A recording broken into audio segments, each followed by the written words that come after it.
Oh, it's Raptors Celtics now, not Celtics Raptors.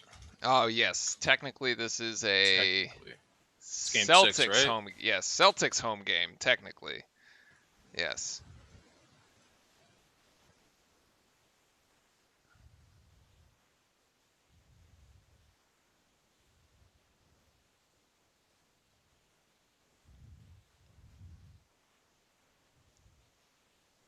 All right. Ready to roll here. Yep, so I'm in. You're in. You're up on Twitch. We're up on YouTube, and the game is live. Perfect timing. Nailed Perfect this one. timing. Yeah, we didn't even have to do like any of the commercials or anything. Siakam's going to drive to the basket here and get fouled trying to go up with the right hand. Welcome in, everybody. Good afternoon. Happy Wednesday to everybody joining us, whether it's East Coast, West Coast, Australia, Europe, wherever you may be. Welcome in. This is game 6 of the Eastern Conference Finals. It is the Toronto Raptors against the Boston Celtics. Toronto trying to stave off elimination this afternoon. Siakam hits the first free throw there and getting the Raptors out to a 1-0 advantage. After a Game 5 blowout by Boston, probably Boston's best game of the series so far, Toronto finds itself with its back against the ropes yet again, like they kind of did in Game 3, except that they were saved by the Anunoby 3 at that point. We'll see if Toronto has anything left this afternoon to push a Game 7. Game 7 presumably would be Friday evening. Fran, what are your expectations for this game, especially coming off the blowout on Monday? So one of the main things I'm going to expect the Raptors here to be pretty much coming out with, I mean, all hands on deck. Each one of them knows they need to step up. This is their game 7 here on out, as it was also the last game as well. But this is kind of one of those moments where Pascal Siakam and Kyle Lowry are going to need to step up. They're going to have to hit those big shots, and Anunoby did what he needed to do in one of his games. But this is where the Stars need to come alive and make sure that they take this game by the neck from the start as well. I'm going to try to push the ball and get it as much as in transition as you can see here. Pascal's going to go right back into the post, fade to his left, and then shoot right over Smart, but he's not going to be able to finish that one. And unfortunately, that's going to be a early foul for Marc Gasol, who's actually, in my opinion, has not played to the level that he needs to play in this series for the Raptors to actually be as effective. Yeah, it's a great point. I feel like we haven't really called Gasol's name very much at all. Marcus Smart, on the other hand, we've been calling him plenty throughout the series. He finds himself wide open on the left-hand corner and just drills the three. His three-point shooting has been a storyline here for the Celtics.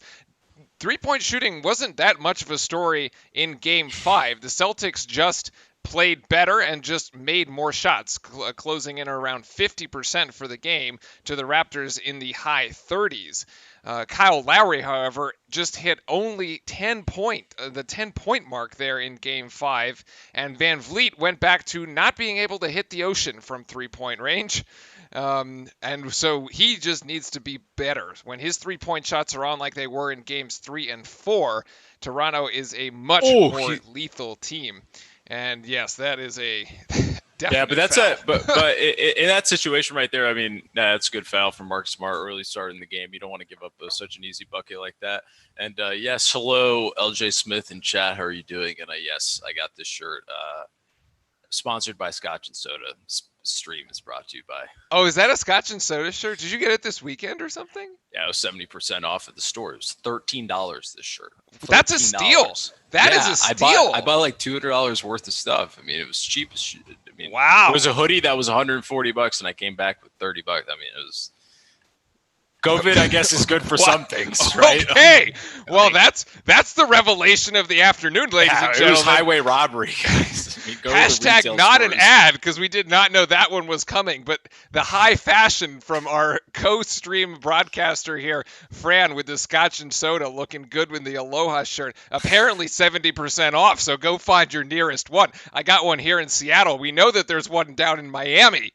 And I guess, was there one in Connecticut or New York? Yeah, in New York. In New York. Seaport, yeah. Well, there you go. And also in Soho, if you were in New York. And this is going to be a foul here. Actually, this looks like an odd foul because it looks like Lowry pushed Smart right into Gasol, who hit Oh the yeah, you're deck. just ahead of me. That was weird. That was weird. What was that? Yeah, I don't know either. That was bizarre. Yeah, so this statistic that's come up on your screen if you're watching the ESPN broadcast. This is a testament to not only we have to understand here, like the Raptors are a good team, but They're also still the the Celtics are champions. the Celtics are also one of the best defensive teams in the league. This isn't just because the Celtics can't get it going. I mean, the Raptors can't get it going. It is also because of the Celtics. And that's going to be a missed shot there by Lowry. And then Tice is going to find Smart in the corner, shoot it. And again, that same spot. Yes, And that same spot with 2 fouls, but 6 at points. this point, can we consider Marcus Smart a good 3-point shooter? Was he not supposed to be like he could hit them in No. college? Like I remember his game was more versatile in college, but of course it's college. You can basically do whatever Oh, you he want. missed the layup. Oh, there he goes. He gets the putback. Gets the Jesus. putback there. I was going to say that was going to be a bad one to miss right there. Smart again from the corner, and he drills it again, except the opposite side.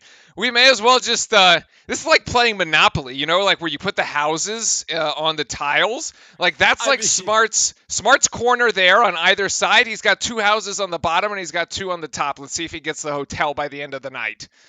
Because he is just pumping from 3-point range. He actually has all the Celtics points. Let's take it again. Oh, that was the heat check, and that one is going to come up just long. Yeah, I mean, the funniest part about it, I mean, he's walking straight into that one. He should hit it. Yeah, he should hit it. I thought really that was should going hit in. it. There's a good defense here on this side as he posts up. Van Vliet just goes straight vertical, playing with the 2 fouls, remember. Ooh, Jaylen Brown playing with fire there against Anunoby. Anunoby going to jack up 3 here and drills that one. Both teams getting the 3-ball to work early, although most of the scoring for the Raptors coming inside. I actually have a crazy stat about 3-point shots. We'll get it at the at quarter time. I guess we'll save it for quarter time between the first and second quarters. And the impact of the 3-ball here on the playoffs as we get the It's replay. Swipe foul. Oh, you're getting a replay.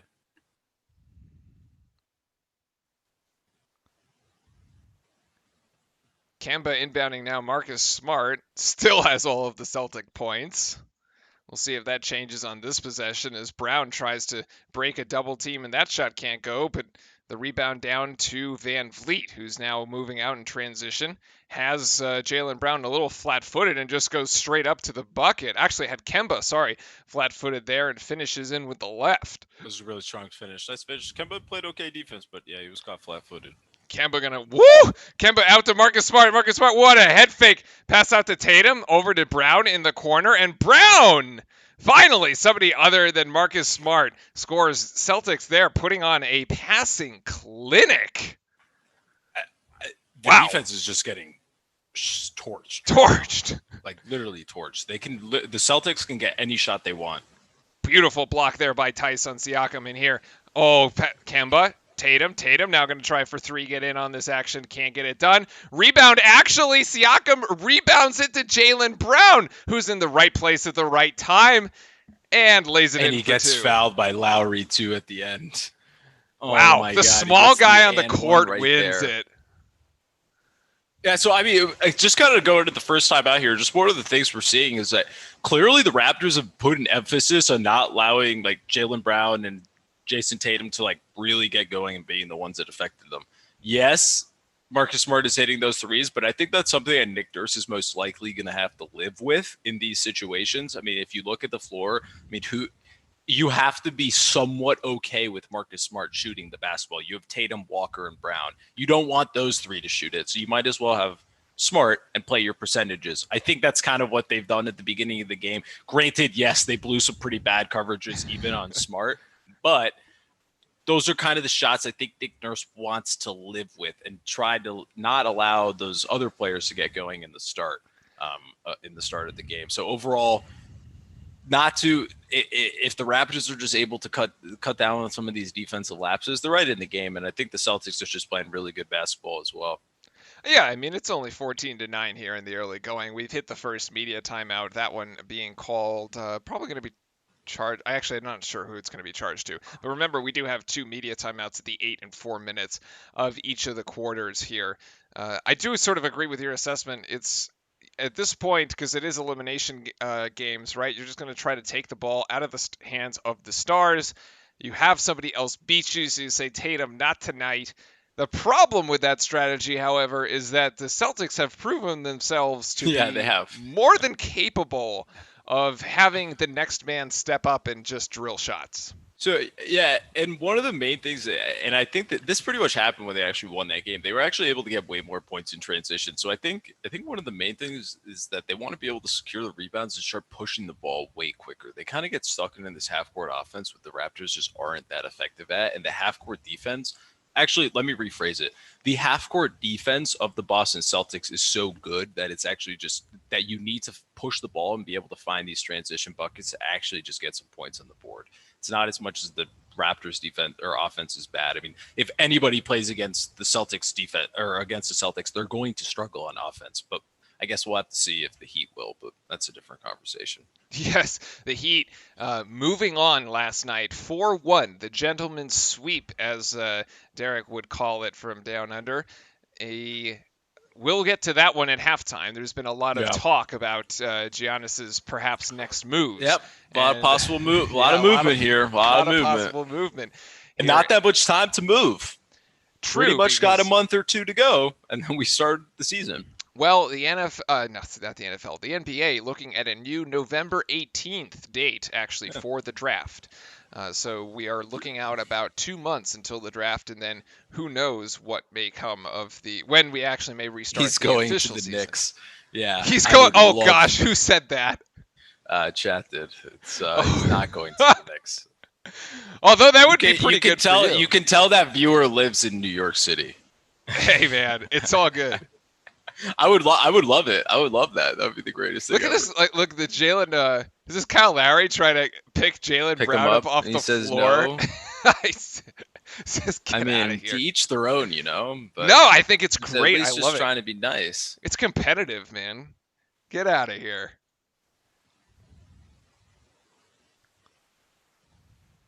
Oh, now they high-fived. Yeah. I think they're fine. Jalen Brown here in Game 5, 27 points, 10 of 18 from the floor. As we said, if Tatum isn't going to beat you, well, the Celtics have plenty of dudes able to. With Jalen Brown, Kemba Walker, Marcus Smart, even Tice has played exceptionally well. We'll see about Gordon Hayward in the next series against Miami. Yeah, I was going to bring that up in a little bit. All right, so I won't get ahead of you. Because I think he's going to come back. Nice. Lowry, this is an inexcusable foul. Jason Tatum, yes, just go sit down on the bench there. All right, what time is it? I'm going to start writing this down. 6:46. All right, that's the first 3-point foul. I'm going to start. Oh yeah, because you have a thing of like every game we do, we get at least one. It's unbelievable. I want to go at least one game with a 3-point foul, and I swear I'll gift like 5 subs. Without one, you mean? Yeah, without a foul on a 3-pointer, I will give 5 subs if we get through an entire basketball. That 3-pointer turned into a 4-pointer as Kyle Lowry manages to convert the free throw. It's 15-13 here. Celtics, the 6:42 mark of the first. Remember, Boston trying to close out the game, currently leading the series 3-2 as Tatum's pass is slightly intercepted, or rather deflected out of bounds. They will resume the play with 12 seconds on the shot clock. Brad Stevens today in the gray quarter zip instead of the green one that he wore in Game 5. It's like nice casual look right there. And Jamie and chat, we'll get right to the Giannis talk at the next break. And that was an awkward pass by Tatum, who got caught up in the air, but Tice did manage to recover, and then Tatum is going to put up a wild shot. Recovery by Tice, popcorn ball, juggled for it, Kemba gets it back. Remember, no half-court violation there because the Toronto Raptors touched it, so Celtics can resume this play here with 7 seconds, and Kemba's going to try to split the double team at the top and get fouled. They'll reach in there by Van Fleet. I do have to hand it for Brad Stevens, though. He does sort of manage to match the T-shirt and the quarter zip every game. It's kind of a bailout foul right there. Yeah, it kind of is, considering that I'm not sure Kemba would have been able to put a He's got like 13 seconds left on the shot clock. Or he's got less than like 10 seconds in the shot clock. He had like 3. Yeah, he's not even going to get by him. Tatum's going to take this 3-point shot, and that's going to hit the back iron. So Tatum still 0 points for him this afternoon. Can't get the shot to go from close range or long range. Tatum's just sort of dogging Lowry there from behind, and Tatum brings down the rebound. Ooh, those long arms. Jaylen Brown just steps into a three, and a little awkward there on the shot and the landing. The shot is no good. Those are on the last possession for the Raptors. Those are the shot Marc Gasol needs to hit to make him effective. This shot I hate. This Siakam shot that he this just one took. you don't like? Come Yeah. on. I mean, it's like early in the shot clock, he doesn't make even an effort to move the ball. As Jason Tatum at this point should have shot the three. Yeah, well, padding the stat sheet. What do you do? 2 rebounds and the bucket. There we go. Yeah, I'm like a second behind you. I'm like, what is going on? Tatum now 1 of 6 as Gasol tries to go for the posterization, but misses the bunny layup there, and the ball is out. Fran, to your point earlier, we just haven't called Gasol's name in a positive light, and there he can't even finish the lay-in. I don't know if he's injured, he's just not in it, but it just seems like slightly off. I don't know what it is, because he's historically a really good player, and especially in the playoffs, so always come out and get you your like 10 to 15. So this is just kind of weird, just in general from his performance. But yeah, that shot right there is like the Carmelo Anthony like post up Kobe post up type thing in the elbow, where you literally you have to be good enough to hit that shot like 70% of the time. The Siakam one we're going back to? I don't think Siakam.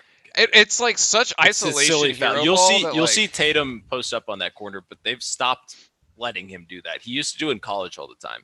Oh my God. Yeah, well, that's like a whole nother story. Celtics down low, fighting really hard. They're calling it a. I saw jump ball. Ref on the left has jump ball. It's jump. The guy on the bottom says jump. Yeah, ref here on the left-hand side says jump ball. Look at Jaylen Brown. Despite the height difference here, and just going that after may have it. actually hit the rim. Going after it on Ibaka. It's got half a second on the shot clock is what it gets restored It may have hit the rim on the first time, or did he actually block it from touching the rim? They didn't show a good camera angle. They did not, but the Celtics. I thought it may have hit. I thought it maybe hit the rim. But. Well, we do know what you can do with half a second on the clock, but the Celtics don't end up getting possession back on that one as Semi Ojeleye checks in for Kemba Walker going to the bench here, getting his rest.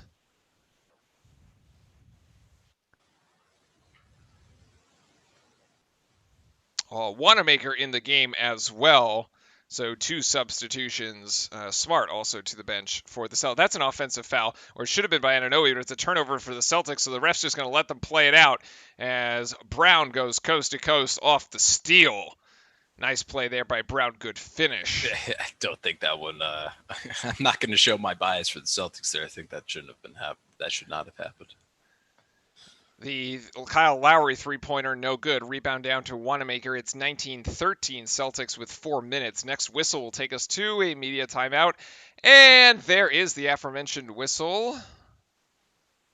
That's 2 on Lowry, no? It is. I thought he fouled because he fouled Brown. 2. Right? That is actually 2 on Kyle Lowry. All right, not going to start saying he needs to be. You think that was a flop? To be honest, I looked at the wrong screen when they showed it again. I'd need to see it again. Oh, man. Tatum and Lowry just kind of hand fighting there. But Celtics, actually both teams in the bonus right now. Plenty of team fouls to go around. Wow, Tatum's really off. He can't even hit the free throw. Yeah, he cannot hit the free throw. Jesus. Especially in a closeout game like this. We're expecting the star to just step up to the plate. This series averaging 22 points a game, although in the last couple games his points have come he's not late. Shooting that well.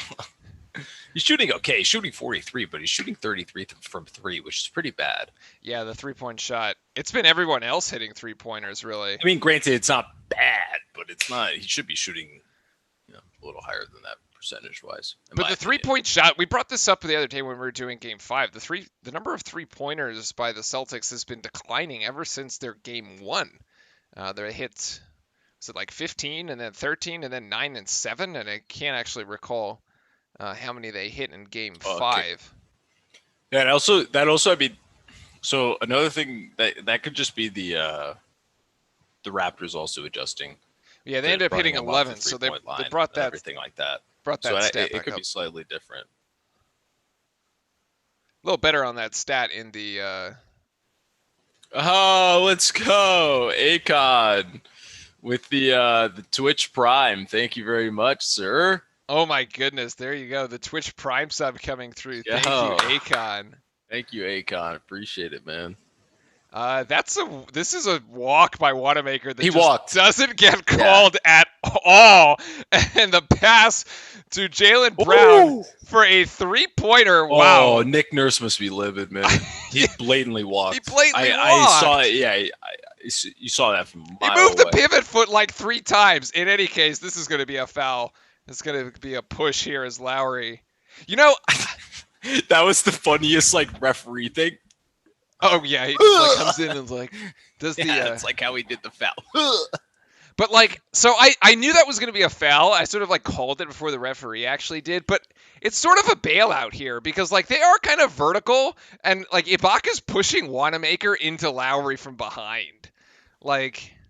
Yeah. This is a bit of a But unfortunately, it's one of those there's contact and he's just gonna flop over. right. It's I the game is so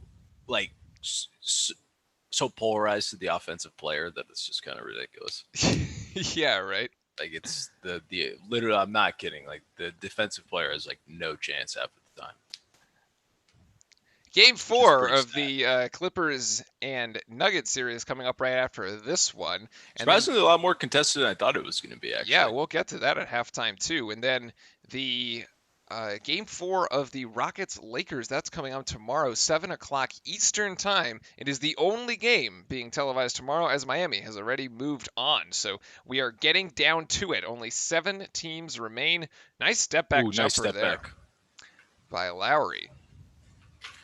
That's another place on the floor he's able to live at the elbow jumper right there to be able to just walk into that shot.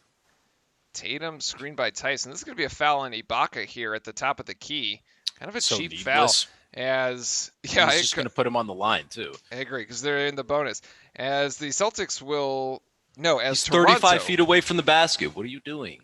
Toronto will take its 3-minute media timeout. All right, the Giannis talk because we had requests from chat to talk about Giannis. Jamie, one of the main things. So this is kind of how I'm viewing the Giannis thing. He's actually come out and necessarily said he doesn't want to move. So I'm going to take that as is. I'm actually going to believe him on that because you can speculate. Anybody can speculate on where he's going to go, that type of stuff. But if he's saying he's staying, I'm going to take him for his word. He hasn't pulled the LeBron just yet, so we can take him for his word.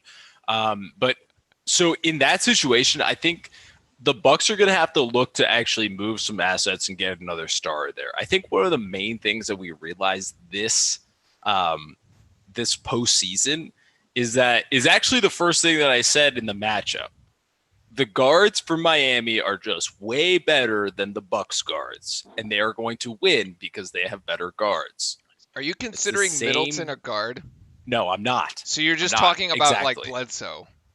Exactly. Because that's it. What other guard is there? That's what I'm saying. Okay. That's my point, right? All right. So they're going to be able. I think for the Bucks to be able to get to the next level and kind of be able to close out these games and bring them closer, I think Middleton is fine. He can stay. Maybe if you need to offload him, I totally get it. I haven't looked at the entire financials, so I don't exactly know who they need to move. But I think you have what you need with Giannis. Giannis can't be that go-to player in crunch time at all either. And thank you very much, LJ Smith 1010 for the tier 1 sub. Appreciate it very much, sir. Awesome. Thank you so much. That is incredible. So, but one of the main things, right? They don't have that. They don't have that go-to scorer. They don't have someone that can literally handle the ball and make the decisions on the court that you need them to make. I think the most logical way, think about this. OKC just fired their coach, right? So that Billy Donovan yes, Billy Donovan is out. Oh, Not wow. fired. Sorry. They actually, that came out wrong. They mutually agreed to part ways. The GM and him, they hung out, they had beers, and they said the meeting was super casual, and they're just we're just going to go our separate ways. To me, that means that Billy Donovan left because they're not going to actually try to be in the playoffs. So they're starting to rebuild, which means they're most likely going to offload or try to offload some assets considering they have so many already picks. So I'm assuming Chris Paul's on the market. His contract was like a free agent. Isn't he a free agent? Yeah, Yeah. I think that's a logical move from the Milwaukee Bucks. Do I get any free swag? Yes, you get emotes. Yeah, we gotta swap over. I gotta create a basketball emote, like a swish emote. I'll do that this weekend, because that'll Yeah, be for the. By the way, Middleton is on a max contract. he is. Yeah, but so that's why I'm saying I don't think Chris Paul would have to go there for a max type He thing. doesn't have a So max now. So I think what the Bucks are really just going to have to, they're going to need to find that point guard or shooting guard to actually fit within the team and not get everybody. Oh wait, yes he does. And they're going to have to add that guard. So Jamie, that's like a long-winded way of me saying how I think the Bucks are going to. I don't think Giannis is going to move. I just think that the Bucks need to offload like Dante DiVincenzo, like a few, just like Pat Connaughton, just kind of like, no offense, but like kind of random players that are supposed to be role players, but you just got to get someone in there that can control the basketball game. Do what Chris Paul does in the fourth quarter. That's what they need to win. Yeah, Chris Paul is on a $38.5 million. When's it up this year? Well, it's a max deal, so I'm not Can exactly sure. I thought he only had a few years left from. Maybe if someone in chat can look that up, but if not, the thing for Milwaukee is that. Hold on, I'm looking at the numbers. And I'm calling the basketball game. Pascal's going to shoot the three here, and he's going to be off the mark. Wanamaker's going to pick it back up. Kemba's going to bring it up the floor. Yeah, so either Giannis basically asks for a trade, or he gets like a supermax contract. Although, basically, from my standpoint, we called a couple of these Milwaukee-Miami games, and I'm really looking forward to calling Miami games here in the Eastern Finals. But Giannis didn't even look like the best player on the team. He has the player option. That's what I thought. I thought it was just 1 year. He's got player option for 44. So if he wants to go and the Bucks approach him, he opts out and he's gone. Chris Paul. Yeah. Okay. But yes, I completely agree with you. I don't even think Giannis was the best player on the floor. No, it was Middleton. Yeah. By a lot. Because they stopped the transition basketball. That's where Giannis is most effective. He can't play half court. Or he can't. He struggles playing in the half court. He is less effective in the half court. Yeah, because when he gets sort of full speed ahead and just like barrels somebody down, it's kind of an unstoppable train. But yeah, that was kind of like the theme, was that basically Middleton looked like the best player, and he basically won them game 4, which forced the game 5, and that was the 4-1, and that was with Giannis out actually. Yep. So I would sort of build it around Middleton, Giannis, and then you actually get a ball handling guard, because Bledsoe was just kind of like, I don't know. It was kind of like a Saul in this series. Like, we didn't really call his name. He's someone that pops up for like 30 points one game and then that's it. But he'll never get. He's not a consistent basketball player. Yeah, and especially in the East, where we're observing and we're calling these games of guards for the Celtics and for Miami, and the guard play for these two teams is exceptional. I mean, the guard play even for the Raptors is unbelievable. It is. They just haven't been able to hit shots. As Van Vliet puts one up from the Celtics side, and that one just airballs itself. Well, they're also playing Tatum, Brown, and Kemba, right? So they're playing like an equally playing like elite all guards playing each other. But yeah, it actually brings up a good point. I think I think almost any team that would have played the Bucks would have beaten them. You think so? So unless it was whoever the Pacers or something, right? Or the 76ers, because they don't have a guard. They don't have a guard play either. I'm saying with teams left. Yeah, with the teams left. But in any case, sort of the 1 seed is out of the East, which makes things quite interesting. This is a Tatum 3 from the corner. Oof, that one just hits the rim. He's like just a little 1 for spiral. 8 now, 1 for 7. He can't hit anything. But he can get it on the defensive end. Tatum just sizes up the block of Siakam as Siakam hits the floor. 11 seconds on the shot clock. The Celtics are going to have the final shot of the half if they can get this rebound. No, resets it. Oh, my goodness. Oh, that was a push, no? Powell with the 2 points there. I thought Powell got away with a little push there. Oh, offensively on trying to get the rebound? It's a good no call. It wasn't too bad. 10 seconds left for the Celtics. It's Ojale back to Wanamaker. Wanamaker's going to square up and take a straight-on three. And this is a five-head play right here by Wow. Williams. Williams third coming in there, baby. It's our man. Hits it off the Toronto defender. He's actually going to hit it off Van Vliet here. And he's going to preserve the possession for the Celtics. Wow, really? Yeah, that was clean. The whole thing. 3 seconds the Celtics have as Kemba is going to take a really tough shot. It's actually going to be partially blocked by Van Vliet, and that will be it. Actually, the Celtics have kind of made a name for themselves of hitting last-second shots at the end of quarters and the end of halves, but it will not happen today. So we'll take that lead at the end of quarter time. It is the Celtics 25 and the Toronto Raptors 21 in this, what the Celtics hope to be a closeout Game 6. All right, ladies and gentlemen. Quick stats check. You said Tatum was 1 for 8. Well, he's 1 for 7. He only has 4 points. Jeez. And just So not bad. really playing at the level we expected tonight. But the Celtics are still up. So I'm not sure Tatum could play much worse, and the Celtics could still be winning. So they got to be feeling pretty good about themselves right now. Because Yeah, the shooting percentage is overall- just dreadful. Yeah, I mean the shooting percentage for both teams Both is teams. absolutely awful. Like they literally can't hit a shot. But both of the teams are struggling significantly. I mean Toronto, especially on the three pointer side, is 2 of 9. I mean, you literally can't buy a bucket. Both of these teams as of right now. Besides Marcus Smart, I mean, there's really nobody that scored this game. Oh, actually, Other than Jalen like Brown's got Kyle 11. Lowry. Oh yeah, Jalen Brown did pop up for 11, but I mean, other than that, it's been a pretty well, like not the greatest basketball game in terms of actual just shooting. Turnovers, the Celtics have 2 more turnovers, still not very significant. Beautiful block, however, by Tatum. So he is getting it done defensively. He's still engaged in the game, which is what you want to see. If his offense isn't working, unless his defense is, at least his defense is. And I'd also probably say so. This is kind of what I touched on earlier too. The rebounds are actually in favor of the Celtics, which is something. If I was the Raptors, I would want to see that we're leading it because the rebounding is actually just an enabler to your transition offense. So I not that they should rebound more. They should try to more consistently rebound. Yeah, exactly. And my point. Also shooting for the free throws. Yeah, the free throws kind of, well, it's a small sample size. Yeah, small sample size. Both teams only shooting 7, but the percentage doesn't look very good right now. They'd be failing if it was a test at the moment. There's a little highlight there Actually, no. by Marcus Smart. Since school is back in session, by the way. All right, so there was this piece about the three-pointers. There was an article today. It was sort of fascinating. It was kind of like an analytics article on the three-pointers and how it's sort of changed things in the playoffs. Here's the interesting stat line. So coming into Tuesday's games, so yesterday's games, the playoff teams had scored 4,602 points via three and 4,512 in the paint. So more points coming from beyond the three-point line than in the paint.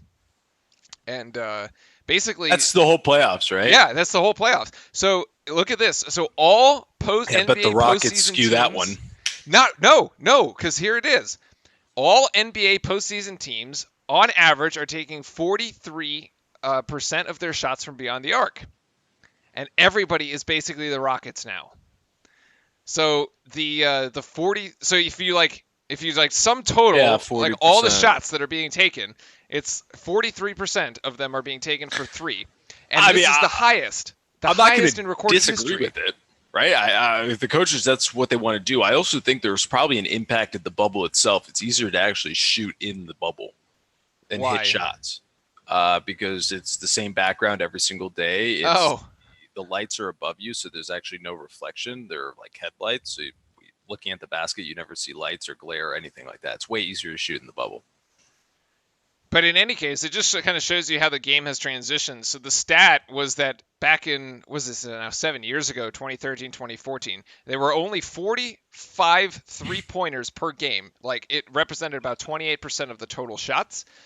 This season, that stat is now 75 three-pointers per game. And we're up to the 43% of all shots. So pretty incredible Like when you watch the Rockets do it, but in reality, it's not just the Rockets. And this is a phenomenal block by Ibaka, but Oh, unlucky for the wow. Raptors, it What a just goes putback, right though. back to Jeez. Williams and the And putback there. yes, Derek, the Mortal Kombat look once again on the sidelines. Getting started here in the second, just 1 minute down. It is the oh, that could have been a travel there on Powell. Doesn't get called for it. Thought there was a little foot stutter as he kind of slid in there.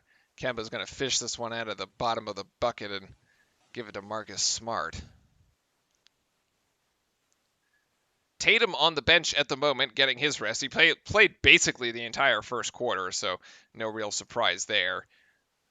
It's Smart now driving in, trying to get that long pass to Brown, who's only got 2 seconds on the shot clock to put this up. You gotta put it And up.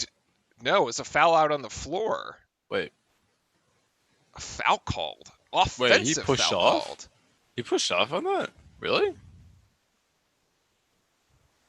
Great cleanup here. Way to not give up on the play by Williams, and that's what the replay is showing there. I wish they showed the foul. Yeah, I didn't see the foul at all. 3-pointer by Powell is way off. Woof. For the Celtics, it's Brown, Wanamaker, Smart, Williams, and Nice. Kemba on the floor as Brown hits for 2. That's exactly what the Raptors need to do. What just transition. happened right there, that transition, like it's not full like transition, but I mean the defense is still not set, and you're not running an actual set against it. Right, and he took that in rhythm too. Stride, really right? nice. Yeah. This is Siakam's going to Pascal go should down get this low. bucket. And he actually does not, but the cleanup there by Anunoby, rebound and the cleanup, sent phenomenal defense by Brown, who's giving up height. Yeah, I gotta say, Brown this whole series has been doing a pretty good job up against. I mean, he's like a Siakam. shooting guard playing up against like a 3 or 4, basically. Find Smart. He doesn't need to find Smart. He's just going to take it himself with the left hand. What a move as he floats in the air. Look at the levitation. Well, somebody's found the rhythm for the Celtics. Somebody has found the rhythm for the Celtics, and it's actually not Tatum. It's Jaylen Brown again, who has come up big for them time and time again in the playoffs. I mean, he's just been Mr. Consistent here. Oh, great play. Great hands by Wanamaker, but Nice. it will be out of bounds. Wanamaker pleading his case to the ref, but this is out of bounds on him. How's that off on him? Look at he just hangs in the Yeah, air, really finger nice roll finish off there. the backboard. Real nice finish. And Pretty the good graceful defense, too. landing. Yeah. And the graceful landing. Anunoby going to try for 3. That shot isn't going to go. The dreadful shooting continues from 3-point range for both teams, actually. Smart to Williams. Jaylen Brown, who has just been smoking hot of late. Yes, it is going to go. I mean, it is going to. That beautiful little step back right there. Just gave him the little jab, and there he is. I almost called it when it left his out of hand. Here. This may get out of hand. 17 points, 7 of 12, and 3 rebounds. Jaylen Brown is absolutely feeling it tonight. Fran, you had a thing where he's like, you know when LeBron is on because he's hitting like these step back. He's like hitting from everywhere. This is what that looks like. Exactly. You know when a player's on, they're in the flow state right now, and just Jaylen Brown's got it locked in. And if I'm Nick Nurse, if you're the Celtics here and you get a bucket, I would start thinking about calling a timeout here before this gets out of hand. You don't want the lead to go this big, especially with Jalen hot, and he's going to shoot the 3 in the corner. Oh, thank God for the Raptors quite. at least. Yeah, he misses. And on the other end, Ibaka's going to miss the bunny layup there, too. That one was in transition. That's the one you want to hit. Yeah. Wanamaker for 3 on the other side punishes. 36-25 after the Wanamaker it's a 5-point swing right there. And yes, Nick Nurse does call the timeout. He has seen enough right now as the Celtics are out and running. They have extended what was a 5-point lead to 11 here in the second quarter, in the early going. Fabulous play and ball movement by the Celtics. The shots are falling. Yeah, I would just have to say it's pretty disappointing start to the quarter for the Raptors there. But at the same time, you have to finish your gimmies. You have to finish the layups. You have to finish those shots, or you're going to lose this game. Right there, we saw Serge not finishing the layup, and then that goes right into a 3 for a 5-point swing, and then leading to Nick Nurse having to call a timeout. I mean, if they hit both of those buckets on the other end, he doesn't have to call a timeout. We're still playing. So, like I said, gotta stop the Celtics in transition. The Raptors need to get their transition game going, and I mean, this may turn into one of those games where it's you just need to hit some shots, like Raptors. Like you just the defense is going to be there for the Celtics, but you just need to like figure out how to score the basket. This is right now looking the way of Game 5, where the phenomenal Celtics defense just held the Raptors down basically the entire game. It is kind of getting out of hand. Let's see what the Raptors come out of here and what set they're able to run coming out of the timeout. Yeah, I would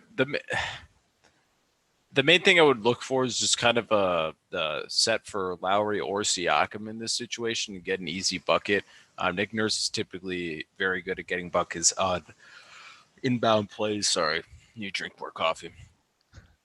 It's either I think it happens because we're just like talking the entire time. We're just using up all the oxygen.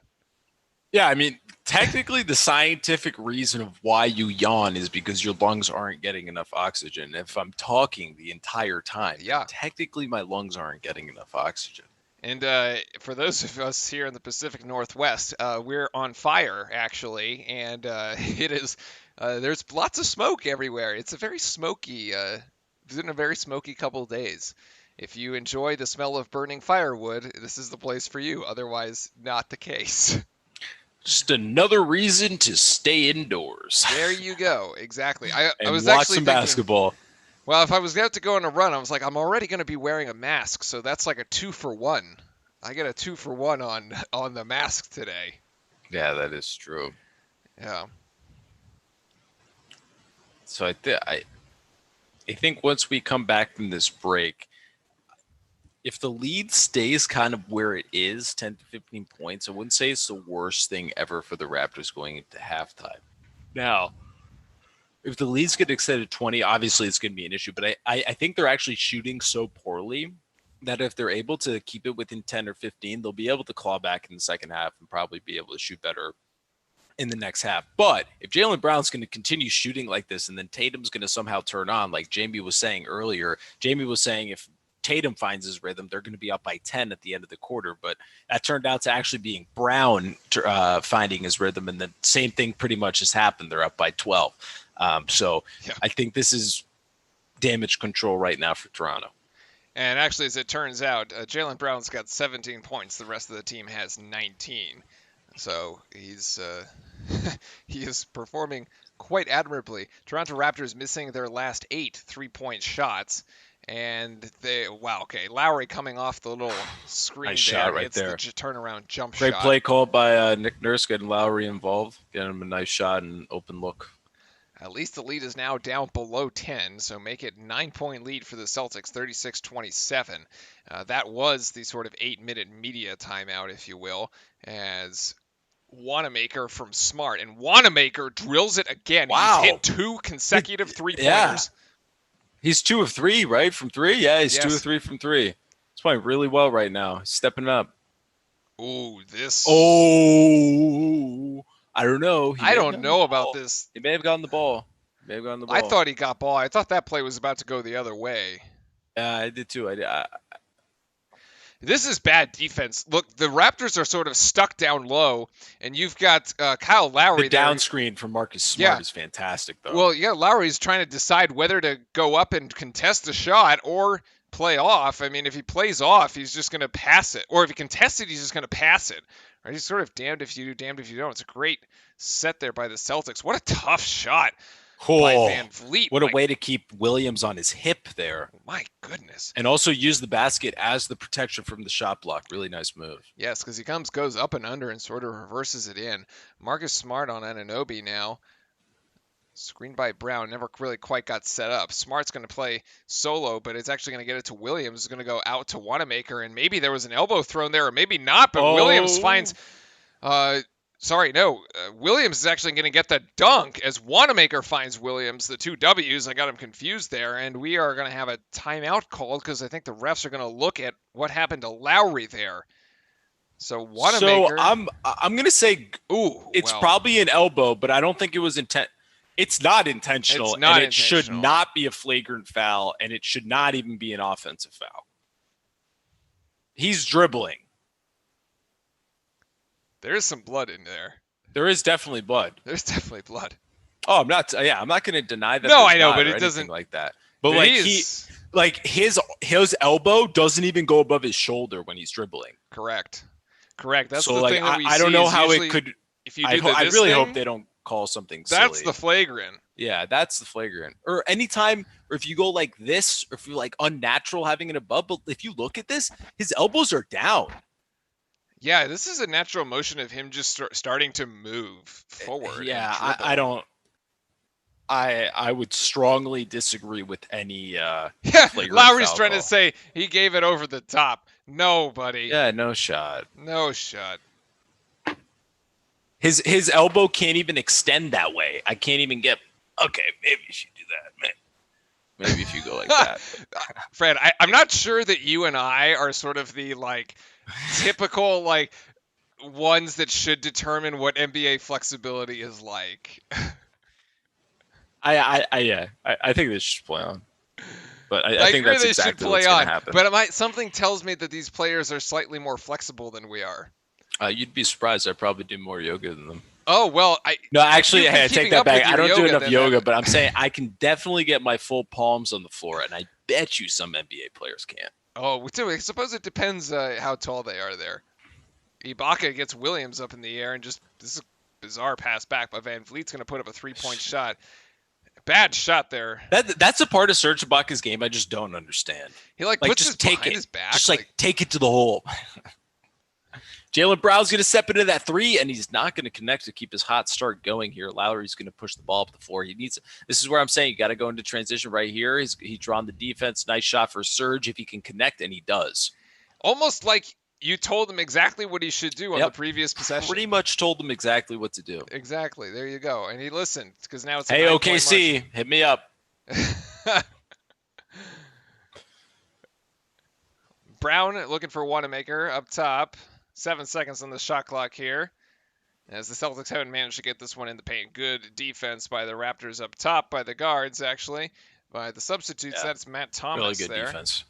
It's good defense there by Matt Thomas out of Iowa State. Serge Ibaka going to go again! Yes, Serge! That's what they need to do. So, I mean, that's not necessary. So that's kind of what I'm... starts preparing resume for assistant coaching position. So do we have to write essays for that? Yeah, I know someone.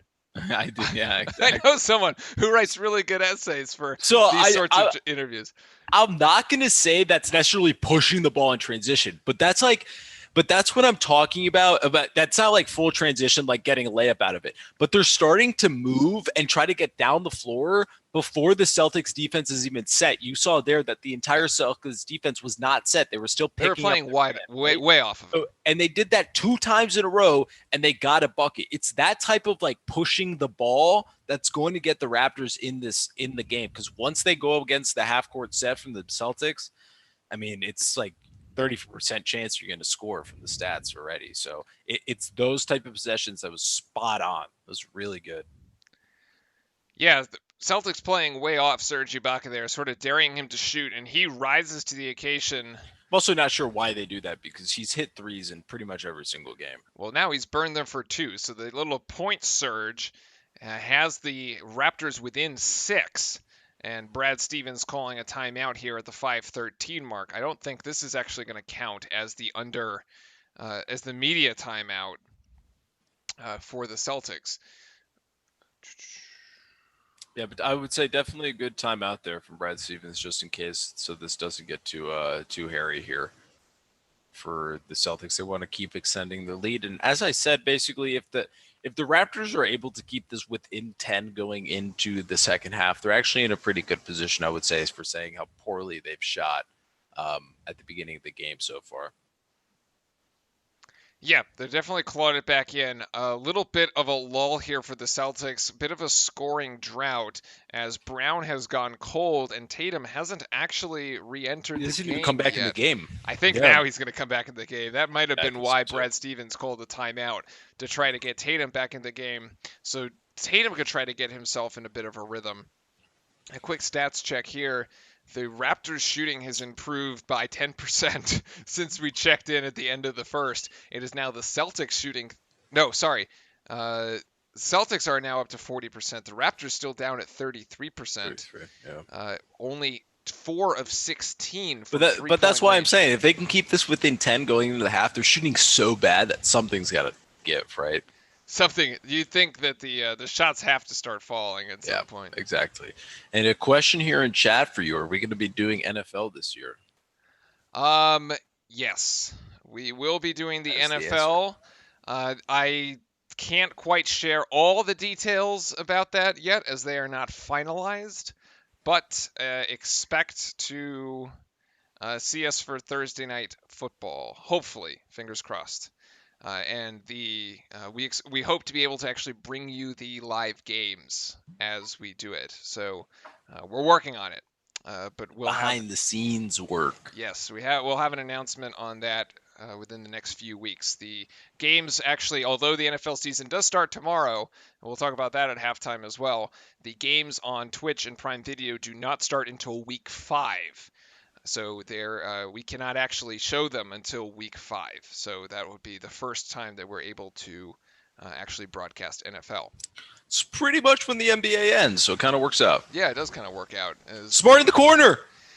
He actually decides to drive that one, and it's a bit of a mess as 2 Celtics hit Wow. the floor there. Look at Marcus Right. Smart get back on defense. Woo! Coming down the court. I thought that was almost a walk there by Siakam. Not called as the Celtics defense gets back in transition. Great Yeah, hustle. I was going to say the Raptors should have just shot. Yeah, they should have. Smart. They had open looks. Smart Yeah, just Smart. booked it. I mean, Smart got back on defense so quickly. Brown ended up getting back on defense. That type of stuff. I mean, I'm not going to just sound like an old guy, like an old coach or something, but I mean, that stuff is contagious. The second Brown sees Smart sprint back, he's going to sprint back too. Well, they both hit the deck, actually. They were on the floor on the other side of the court. Nice 4 seconds here on the shot switch. clock. Van Vliet's going to have to put up a really tough rainbow shot. Stay straight up. Yeah, good defense. Tice brings down the rebound, so the transition defense and the hustle comes up huge for the Celtics, as they could have very easily given up 2 points or more on that possession. And now Kemba with the starters back in for the Celtics, trying to see if they can extend this lead. Great pass by Tatum, the facilitator tonight. Oh. And also, Tice. really, that was exceptional from Tice, not even having to go in and try to draw contact. He knew he was open, knew it was on the block. Just get it up quickly, get your 2 points, and go back to the other end. Yep, didn't even give Toronto a chance to react. And here's Siakam working on Tatum. Gets it out to Ibaka, who's going to try for 3, and he does hit it. And this is actually going to be a moving foul. screen, no? Okay, never mind. They're going to call the 3 good. Yeah, they're going to call the 3 good. And they're actually going to call a foul on Tice here, going through the Lowry screen, which I actually thought was moving. It's moving because Tice is moving. It's moving because Tice is moving it. Yeah. There's a bit of a difference here. Yeah. Which, I mean, kind of unfortunate because I think that 3-point attempt now becomes a potential 5. Potential 5, yeah. Or there's no bonus. They're actually going to see the replay. Oh, they want to see when it occurred, I think. They want to see if it's before or after the shot to see if they have to count. It's like simultaneous. I do think the shot is going to count. Yeah, the shot should count there. It's pretty much bang bang. So the shot is off, and then the ref puts his arm up.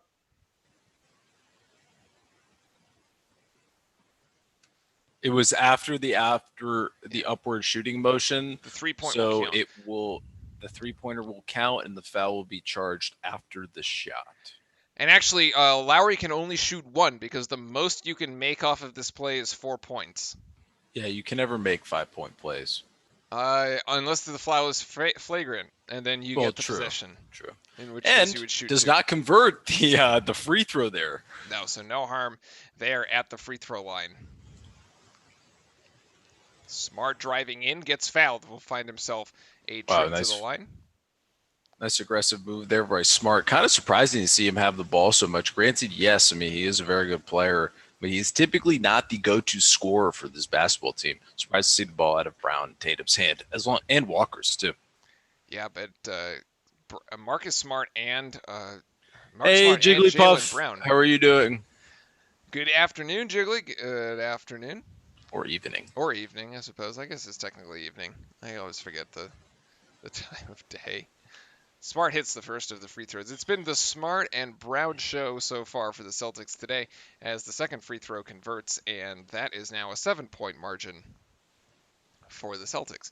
11 points this afternoon for Marcus Smart as he puts himself into double figures with those two free throws to join Jaylen Brown's 17. And this is Matt Thomas with a quick shot off the screen, and that three-pointer is no good. So the three-point shooting woes for the Raptors continue for anyone not named Serge Ibaka. A nice pass there down low by Tice to Smart, gets it right back outside to Tatum. Tatum almost travels, but gets it to Wanamaker, and Wanamaker doesn't quite connect on the three, and we're going the other way with it as Van Vliet with a nice little reverse, but too cute and can't get it to go down. And I think it was good no call either. Jaylen Brown just easily Euro steps. Oh, that Euro step right by Lowry was beautiful. And he's going to finish there with the right hand. 19 points for Jaylen Brown. Jordan Thomas. Celtics will make the finals, by the way. If you've gotten a new subscriber, great ton and commentary. Jordan, thank you very much. Yes, the Celtics will. We are also predicting the Celtics to make the finals. We are on the side of the Celtics for this stream. The only problem is I don't have anything green in my closet. So. Nice shot there by Matt Thomas. And thank you, Jordan. Very nice. Thank you for the subscription. Unfortunately, YouTube doesn't share all the subscriptions with us, so they don't all come up. Because I guess there's a setting where you can make them private or not. But here's the replay of the Euro step. Jaylen Brown, as Kyle Lowry just looks at him and says, "What?" I mean, he's not wrong. There's nobody there to help. But the problem is that they're just slow to get back on defense. Yes, because Lowry turns around expecting somebody to be there. He doesn't see anybody. And he's like, if Siakam's sprinting all the way back, he can block the shot. But he stopped. And Jaylen Brown going to take the three from the... That looked like it got blocked, and it's going to actually... The neck ball. It totally did look like he got blocked. And, thank you, Jordan Thomas, for the comments. Appreciate your sub as well. Jigglypuff, who do you think is going to win the Eastern Conference? I think it's Celtics to lose. So you don't think... You are disrespecting Miami, mister... I think this is going to be a fascinating series. I think it's going to be like a 7-game series. I hope so because we're in for some. Really I just have to pick one. I want to watch more Tyler Hero because he's been sensational for Miami. Yeah, Tyler Hero's an absolute bucket for a 20-year-old. Is he 19? Oh, maybe he is 19. I thought he said he was 20. Maybe he's 20 now. He could be 20, but I know he came into the league, right? And Kemba's going to step into that three, and it's going to be short. Nice, really good rebound there by Anunoby, and really good job not to travel. Somehow 20. No call is made on that. See? Chat's got me. He's 20. I was right. He is 20. All right. Phenomenal play by the young guard there in that series. More to come on that, although we don't actually know when that series will begin. My guess is that if Boston closes out tonight, the first game would be... So Saturday. Or Friday, I suppose it could be, as Tatum finally hits the three. That's got to feel good there for him it is. It's got to feel real good. And that's also a big worry for the Raptors if he gets going at all. He hits it right over Lowry. Lowry trying to repay the favor, and he does. Lowry hits that one too. Whew. Yeah, you're right. I mean, other than Serge, I think that's the first made three. There's been one other one. And Anunoby hit a three, and Lowry hit another one. Everybody else has been Serge. Oh, and that is a bad oof. Ooh. Kemba and Jaylen Brown not on the same page here, although Jaylen Brown's saying that the pass was deflected. And they are within the last 2 minutes of the half. They should be able to look at this. No? As Lowry connects on this side, and it's a 5-point game. Wait a second. Right there. You should be able to review it out of bounds like that. No, it's just at the end of the game. It's not half. All right. So it doesn't work like football then. All right. In any case, Toronto may have gotten away with one there. I think they did. Tatum, the double team, passes out of it, and Wanamaker. No, nice. Wanamaker's just got to shoot that. Oh, Wanamaker trying to be a little too selfless. And it's intercepted by the Raptors. Powell here from the corner. That's a three-pointer for Powell. What a way to finish the half here by the Raptors. This is a big-time ending to the half here for the Toronto Raptors. which is Geez, the exactly Celtics what they need. kind of losing it here. 8-0 run for Toronto in the last minute 20. Celtics cannot hold for the last shot. There's about an 8-second game clock, shot clock differential as Jaylen Brown's not going to try to get in, and he is going to get fouled. A trip to the free throw line for Brown with 13 seconds left on the clock. Miami is built just like the Celtics, but the Celtics are a little bit more efficient on offense. We've talked about this, Fran. That's our comment from the YouTube side of things about how the guard matchup is going to be sensational if the Celtics manage to advance. Oh, it's going to be absolutely ridiculous. I can't wait. Jamie, check the score. Celtics up by 10, went to the toilet, came back. We're up by 3.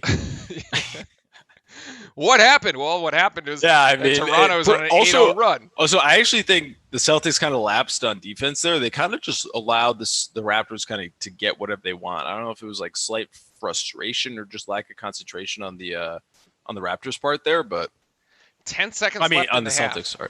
We'll get to the Jaylen Brown. He's had a monster half, 21 points, but 5 seconds. Lowry on Tatum. Lowry gets the ball out of his hand to Powell. Straightaway three-pointer. No good there. Rebound to Smart, and he's going to finish out the half as the Celtics will take a 4-point lead into the locker room, 52-48. All right. Unlike the actual halftime on ESPN, we don't have commercials, so you can stick around and hang with us throughout for the next 15 minutes as we'll talk about not just the NBA, we'll hit college basketball and the NFL. So put your questions in chat, hit the sub button if you're on YouTube, and the follow if you're on Twitch, and let us know what you want us to talk about because we can talk about just about anything in sports. So the first thing here I want to talk about is that we have something in chat saying, would you rather have RJ Barrett or Tyler Hero? Only one right answer. Oh my God. This is actually pretty hard to decide. So once you put out the fact that you're a Knicks fan, I mean, you've just opened yourself up for all sorts of troll. It's like it's just too easy.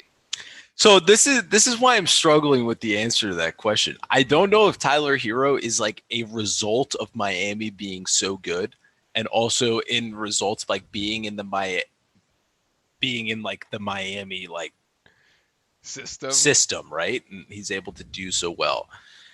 RJ Barrett, on the other hand, has no system and has absolutely nothing around him, and he has nothing to do. So, like, if you put Tyler Hero in that situation, can he also do the same thing? Probably not, actually. Probably not to the extent that RJ can. I also think Hero's extremely affected by like the confidence of like being in the playoffs, I think there's also a big factor. So if you would have like both of them going head to head, yeah, I would probably pick RJ Barrett, but as like a team player as of right now, like Tyler is by far a better player like on a basketball team right now. But this is the similar situation to what happens when like the top picks in the draft ended up going to the 76ers and they like just didn't have a team. There was like a losing culture, right? And that's the problem with the Knicks is that they just don't know how to win. And if you're a rookie coming in from college, you don't have anyone to sort of lead you by example, even though like Duke is obviously like a winning program, as is Kentucky, that like there is a culture of winning there, but like it's a whole different level in the NBA. Like it's just hard as a rookie to like carry a team. 100%. And this is like, so this is kind of a weird comparison, but one that I'll use. But this is the same thing of like basically. I don't know if people are familiar with Manchester United. It's a very big club in England. Was one of the best clubs in the world. And one of the top players that had a winning mentality, and Alexis Sanchez, transferred to Manchester United. So you would think that a person that has the winning mentality going to a club that is one of the most famous clubs in the world that has a winning mentality would actually fare well. The second he got there, he actually told his agent that I need to get out of here and I need to go back to Arsenal because the training, the mentality, all of it was losing mentality. It wasn't winning. It wasn't energy. So if you like take that analogy and kind of use it to the basketball, that's what happens, I think, in my opinion, to like all these high draft picks. Zion, little different story being in New Orleans. They actually do have some winners out there. Like Brandon Ingram is actually also the most improved player. So congratulations with him there. They actually do have some pieces. Same thing with John Morant and Memphis. There are some pretty good pieces there and some veterans to keep the they have solid coaches too. And I just want to get this comment by Jordan Thomas here.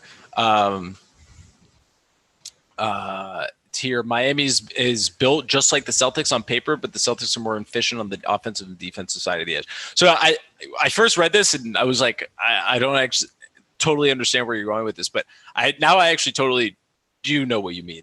They pretty much are the same teams. If you like sort of break it down and look at the matchups one on one, they're very similar how they're picked up. The only big difference for me that I actually see is the is down low. I think I think that Miami actually has a better advantage Who's with going to guard Bam Bam? and also Kelly Olynyk being able to step out and hit the three. Because the Celtics don't have a center that can step out and hit that three. And yes, Tice is a very good basketball player, but he just doesn't have the presence of Bam Adebayo, Unless right? Hayward comes back to fill Now, in. correct. But still, Hayward can come in and then play four, but then you still got to have a five. Yeah. I mean, Hayward can't guard Bam, and Hayward can't guard Olynyk. Maybe he could, right? But I think that's where the big difference is for the Heat. And then, in my opinion, I think just the Celtics are more polished off, as you said. Was this the Bucks' final chance to get to the finals? I feel like they can't get any better unless they completely rebuild with Giannis. So we kind of touched on this a little earlier in the stream, actually, and we were talking about how the best thing that they can actually do here for Giannis did say he wants to stay. So I expect Giannis to stay. He hasn't pulled a LeBron just yet. So I'm going to take him for his word. Chris Middleton, I would assume, would most likely stay and they want to rebuild around those pieces. I think the biggest thing that they necessarily can do is to go out and get that guard like a CP3. He can opt out of his year in the Thunder. But I think they do want to stay there and they want to get better. You also have to realize, I think Giannis is still pretty young. He's only like 23, 24. He technically is a rising star in the league. So I think he understands that he needs to develop his game even further past just the transition basketball game and do better in the half court. So I think he understands that he may stay. Now, if he gets 26 years old, 27 and hasn't won, expect him to pull a KD. So yes, Jamie, that was during when they were going through the Ferguson rebuild. But I mean, that happens basketball teams, right? You have a manager that comes in that has a winning mentality, or a coach that has a winning mentality. Then like that kind of era fades, and then a new one comes in, and that could also be a losing mentality. I.e., when we had Patrick Ewing, had one of those like actual good teams in the '90s, as the Knicks for like just 1 year. We had a winning mentality, and then we lost all of that, and then now we have a losing mentality. Same kind of thing. Except we actually just never got it back, which other teams typically do. Jiggly's asking if we're excited for the Duke season. This Pumped. was one of the topics. One of the best teams in the league. Yeah, this is actually one of the topics I wanted to cover, actually, because we said we're going to talk about college basketball. So today, coming out, the ACC coaches proposing a NCAA tournament that includes all 365 teams in Division One. Actually spearheaded by our very own Mike Krzyzewski. Really? Yes, actually.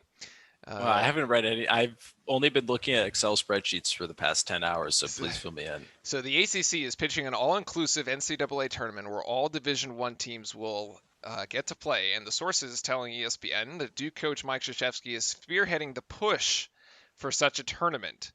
The NCAA Division One Council is expected to announce a decision on this format, including more guidance on the remainder of winter sports, which include men's and women's basketball, on September 16th, which is a week from today. Now, I'm not sure what to think of this because we're not sure. Like we've heard back and forth about like, oh, well, you could have teams play these like the small preseason tournaments, right? Like the PK80 that we went up to in Portland. You could do the Bahamas one. Actually, you probably couldn't do the Bahamas one. Never mind, because like you aren't flying out to another country.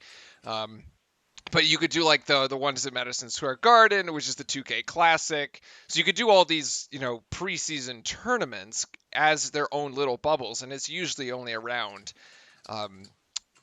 8 teams that are in those tournaments, right? And then you play a conference schedule, and then you have this massive NCAA tournament that I don't know how you control. So I'm a little.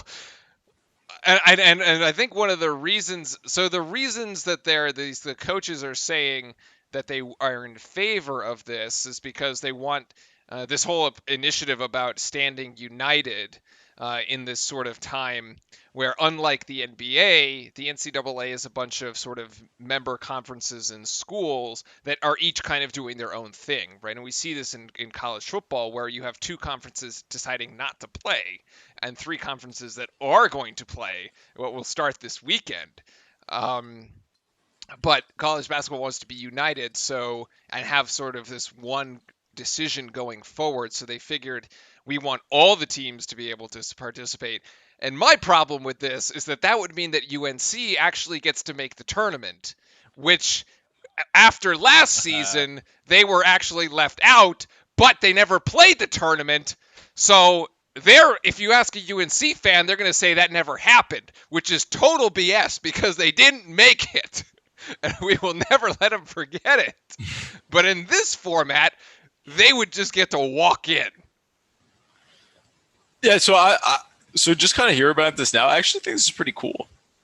And it's pretty awesome. So one of my biggest complaints with the actual NCAA tournament is the fact that there is like kind of this idea that you'd like play into it. It's like, why don't we just do a tournament for all of college basketball? I mean, if you really think about it, the NFL, or not the NFL, like college football is technically technically every single team has a chance to go to a bowl game. I'm not going to say a top five, top four, and win the championship at the end, but they all have a chance to kind of compete and make it to the end. I think it's a decent idea to allow that to all the teams in the NCAA, and I think hopefully it actually unites the like college basketball and Division I basketball together. Well, there is the NIT, right? If you don't make the NCAA tournament, you go to the NIT. I also think this may be a power play in the sense of, hey, all the schools are going to decide and come together and do this. So NCAA, if you don't want to do it, we'll figure it out. Right? So the NCAA has the NCAA tournament. Yeah. But if all the college basketball teams decide, no, we're just going to do our own with all the 365 of us, right? That puts pressure on them. I think also by you saying it was spearheaded by Duke, it was. You have to go in and think about what actually occurred during the ACC tournament, what actually occurred leading up to the ACC tournament, the discussions that were going on with the NCAA and Duke being one of the teams that decided we're not going to go and we're not going to play. Yep. So I actually think I think it's a great idea. I think it's fantastic, but I think there's also some like back end being like, the NCAA does not have the best interests of our players. We knew that already. We knew that in the sense of how they kind of treat them, how there's all these suspensions, all this type of stuff. But when it came to the actual health of our basketball players and our athletes, they did not even consider that. So I think that's kind of one of the situations being like, now let's try to get something together where we can all be on and go to the NCAA and be like, listen, like, this is what we want to do. The other issue, I suppose, is that there was a part that as Kay was being interviewed, and if I heard this correctly, it was that the NCAA tournament itself brings in like 90+% of all revenue for the NCAA. Like it's not even the football stuff.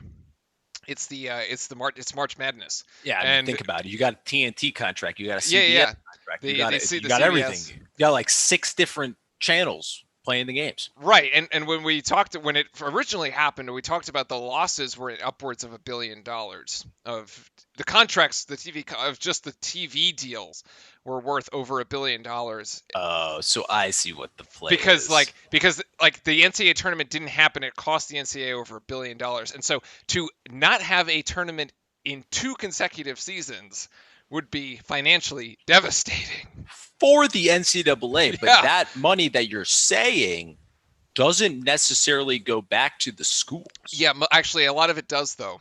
It does? Okay. Yeah, the schools get every game that the schools advance, the conference gets payout.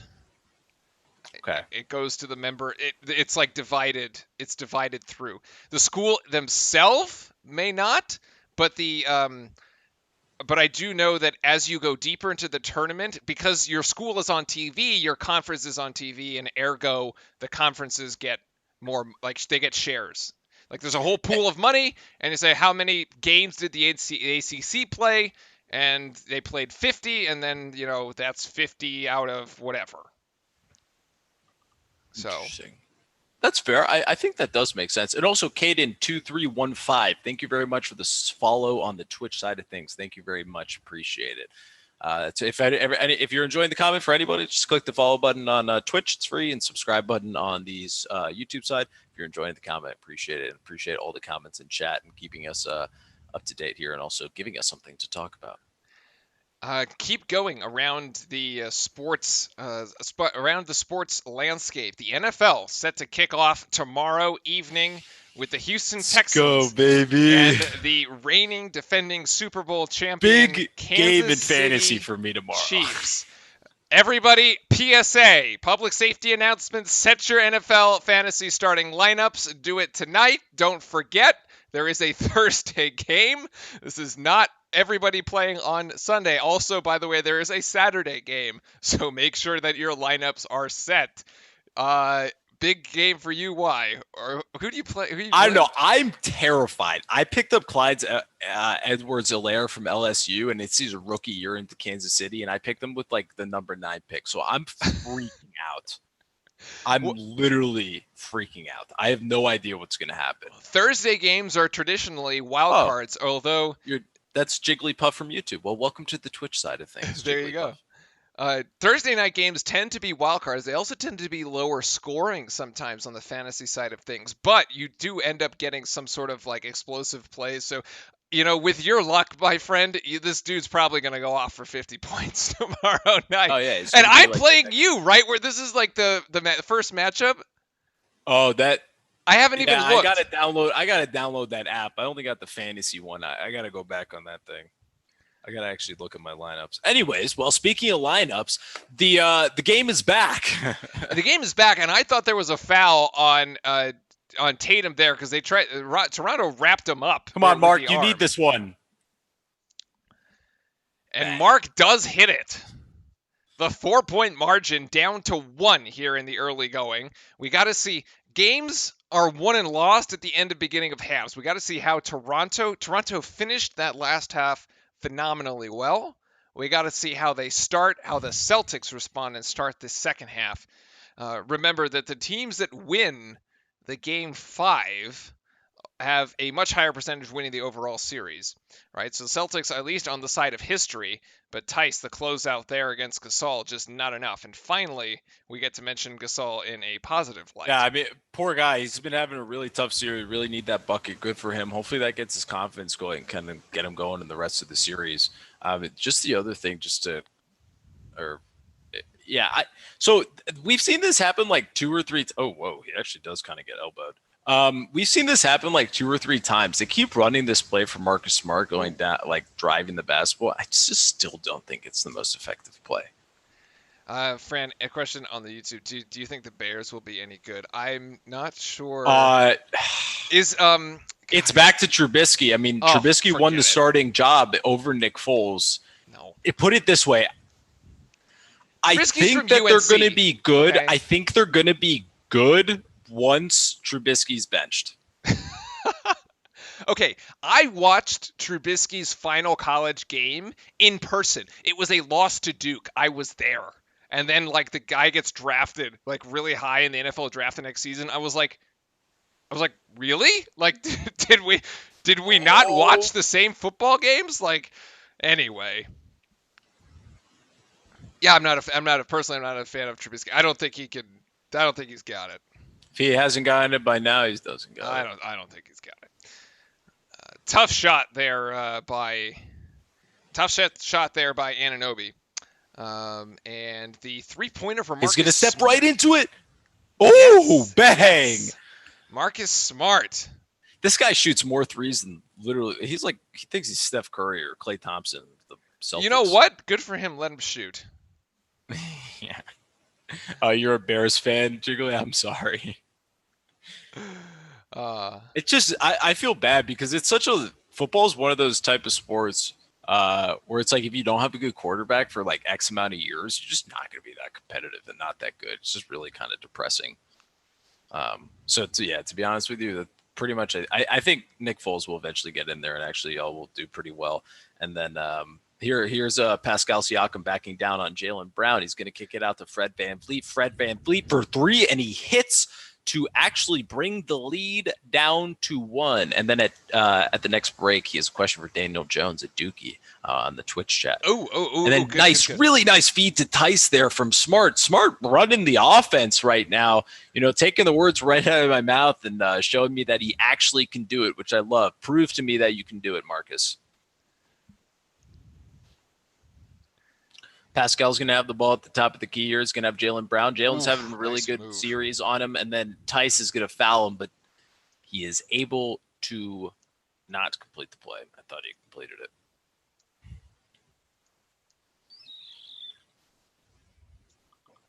But on the Bear side, Jiggly, your defense is really good. You just need to figure out your offense. I think that's at the fault of Tice right there. He's actually coming over to help too late, and he's not in the right position, which puts him kind of just on that awkward block position. Pascal's just going to seek him out for the contact. Really good play by Siakam trying to get that contact going right there.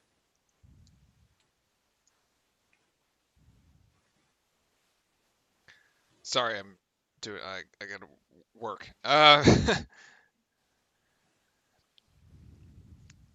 Take over here for a second. Tatum's going to find Tice in the middle of the defense right there for a two-handed slam, and I think Nick Nurse is a little upset about that one, but I don't think a timeout was called there. Yeah, this was a beautiful pick and roll right there.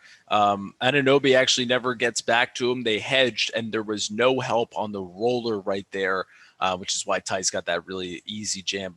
Nice look from Jason Tatum. We're going to Marc Gasol here at the top of the key. He's going to drive left, be fouled by Tatum on the drive, or be fouled by Tice on the drive with the left hand. Here's a look at Kawhi Leonard with some actually just ridiculous playoff numbers: 29, 10, and 5. I rounded up. Kemba Walker's going to be pushing the ball here. There's a missed shot by Toronto. Here's going to be Tice going all the way in transition, and it is going to be a foul. Prior to the pass from Jaylen Brown, surprising they actually called that. I thought he got the ball out of his hands before the shot could have been. Let's see here. Ball free. Yeah, it's a charge, and that's unfortunately his fourth foul there. That's going to be and they're going to go right at him. Pascal's going to go at him. Tice is going to try to get over to Marc Gasol, but Marc Gasol is able to hit that baseline jump shot to bring the lead down to 1. Kemba Walker's going to be guarded by VanVleet, uses a screen from Tatum. Pascal onto Kemba. Kemba backing up, trying to go one-on-one, gets by Pascal, is going to find Marcus Smart, and then find Kemba right back in the corner. Really beautiful play, and he hits that. Now the lead is going to be extended to 4. Raptors pushing the ball. VanVleet finding himself guarded by Tatum up the floor. Crosses him over with a really nice move, uses his body for the left hand, but is not able to finish. Really should have finished that one there, VanVleet. And then Tatum's going to be here trying to push the floor, not allowing the defense to be set. Throws it up to Tice. Tice is just going to try to corral it. Was not able to alley-oop it. And then Tice finds it back all the way to Smart. Tatum posts it up. Tried to throw a pass, but it was really good hands by Fred VanVleet for the deflection there. Not able to get Tice.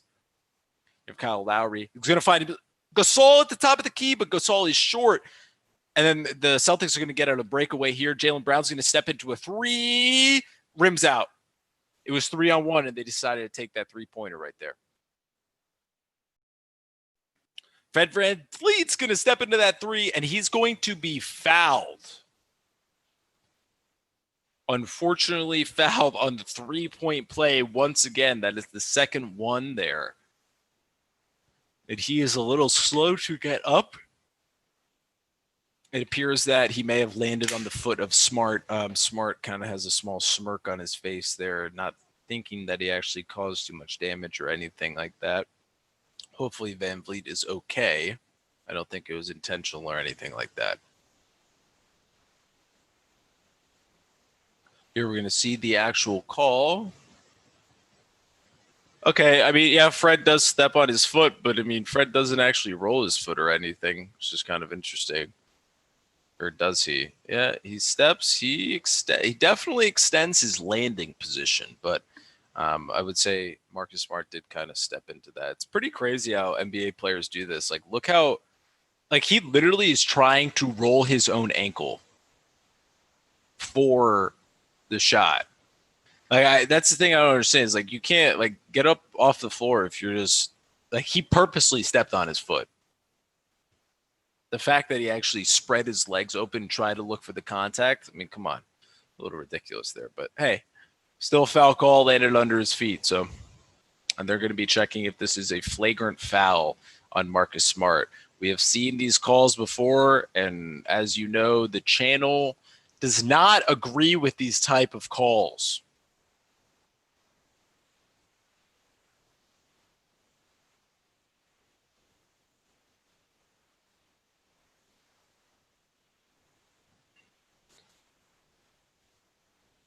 Steve Javi here explaining.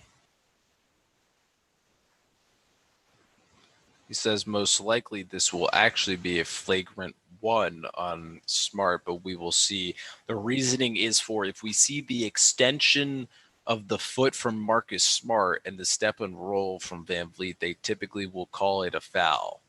So that is his professional opinion, and we'll see what kind of what comes of it here very shortly. They're still discussing it with their nice Beats audio headphones on. And the lead continues to be 4. But if this is a flagrant foul, there is a possibility that the Raptors actually are able to take the lead on this possession.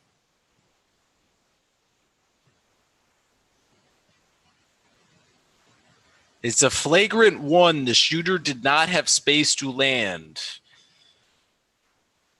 Don't agree with it, but, that's okay. I don't agree, but Fred VanVleet's going to hit the first shot right there. And then he's going to have his second shot opportunity here as well. And he hits. So the lead is now down cut to 2, but he will have another shot since it's a 3-point shot here.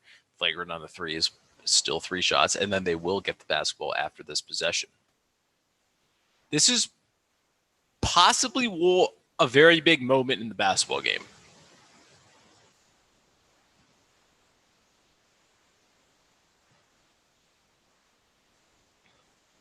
Because they basically just got 3 points. If they're going to get another one here, it's going to be a 4 or 5 point swing. It's going to be hard to necessarily get a bucket up here for Toronto. Pascal's going to be back down, hand it off to Lowry. Lowry's going to find Fred VanVleet in the corner. Can he hit this one? He does. He hits the 3 there, and it's going to extend the lead out to 2 for the Raptors. So this is going to be the first time the Raptors that I can remember have taken the lead here. Kemba's going to step into the 3 and be off. VanVleet's going to pick up the rebound here, and he's going to be pushing the ball, finding that they have the edge here. Lowry with the ball. VanVleet again for 3. Timeout, Boston. When he stepped into that 3 and he hit it. So the Raptors are now up by 5. 9-0 run in the last 1 minute and 30 seconds. That Marcus Smart flagrant foul is coming back to bite him right now. This is very similar to what the Raptors did at the end of the half, where they went on the 8-0 run to pull within 4. Now they find themselves up ahead, and Tatum trying to fake it there on. He's got to shoot on Anunoby. My goodness, what a tough shot! Wow, what a shot! VanVleet finally getting 3-pointers to go down. He's got 2 of them here in the last minute. And to Gasol. Gasol going to go for 3. Gasol! Yeah, Gasol is coming alive now, hitting that first one at the beginning of the quarter, taking a shot at the other, and it's going to be a short rim. And I think that is going to be the timeout there for Brad Stevens. Enough is enough of this run right here. That foul from Marcus Smart, that flagrant foul, is turning out to be quite the momentum shifter in this basketball game right now. But what did you say? Despite the fact that the Raptors were shooting so poorly in the first half, if they could keep this thing within single digits, they had as good a shot as any. And here we are. The shots are finally falling, and the Raptors are now ahead 6, forcing the Celtics to call a timeout. Yeah, it's kind of one of those situations where the Celtics have basically fallen into it's kind of the run. It's the run of the game, right? I mean, the Celtics aren't able to hit their shots right now, but the Raptors have been able to have been hitting their shots during this time period too. So I mean, there's going to be swinging in the basketball game right there. The Celtics are not playing the defense they necessarily need to, and they're not getting the shots they necessarily want as well. I still think Brown, Kemba, and Tatum need to be touching the ball more than Marcus Smart. I don't think Marcus Smart is necessarily the best offensive option for them. And I still think he's handling the ball a little too much. Got to get the ball into Tatum, Kemba, and Brown's hand.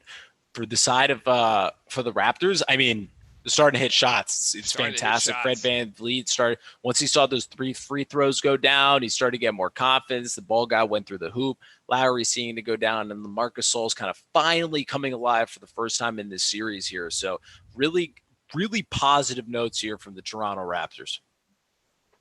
All right, before I had to take that quick break, what was the Daniel Jones question? It was just Daniel Jones question marks, and I think that's when we were talking about Mitch Trubisky. Oh, so I also saw Daniel Jones play while I was at Duke for a couple seasons. And I don't think he has it either, to be honest. Like, everybody kept saying that, like, oh, Coach Cutcliffe is like the quarterback whisperer, and he, like, coached the Mannings. I'm like, yes, he coached the Mannings, and the Mannings are phenomenal players. But, like, that's kind of, like, been the thing, right? Like, I just don't. Daniel Jones isn't the answer for me. He wasn't the answer at Duke either.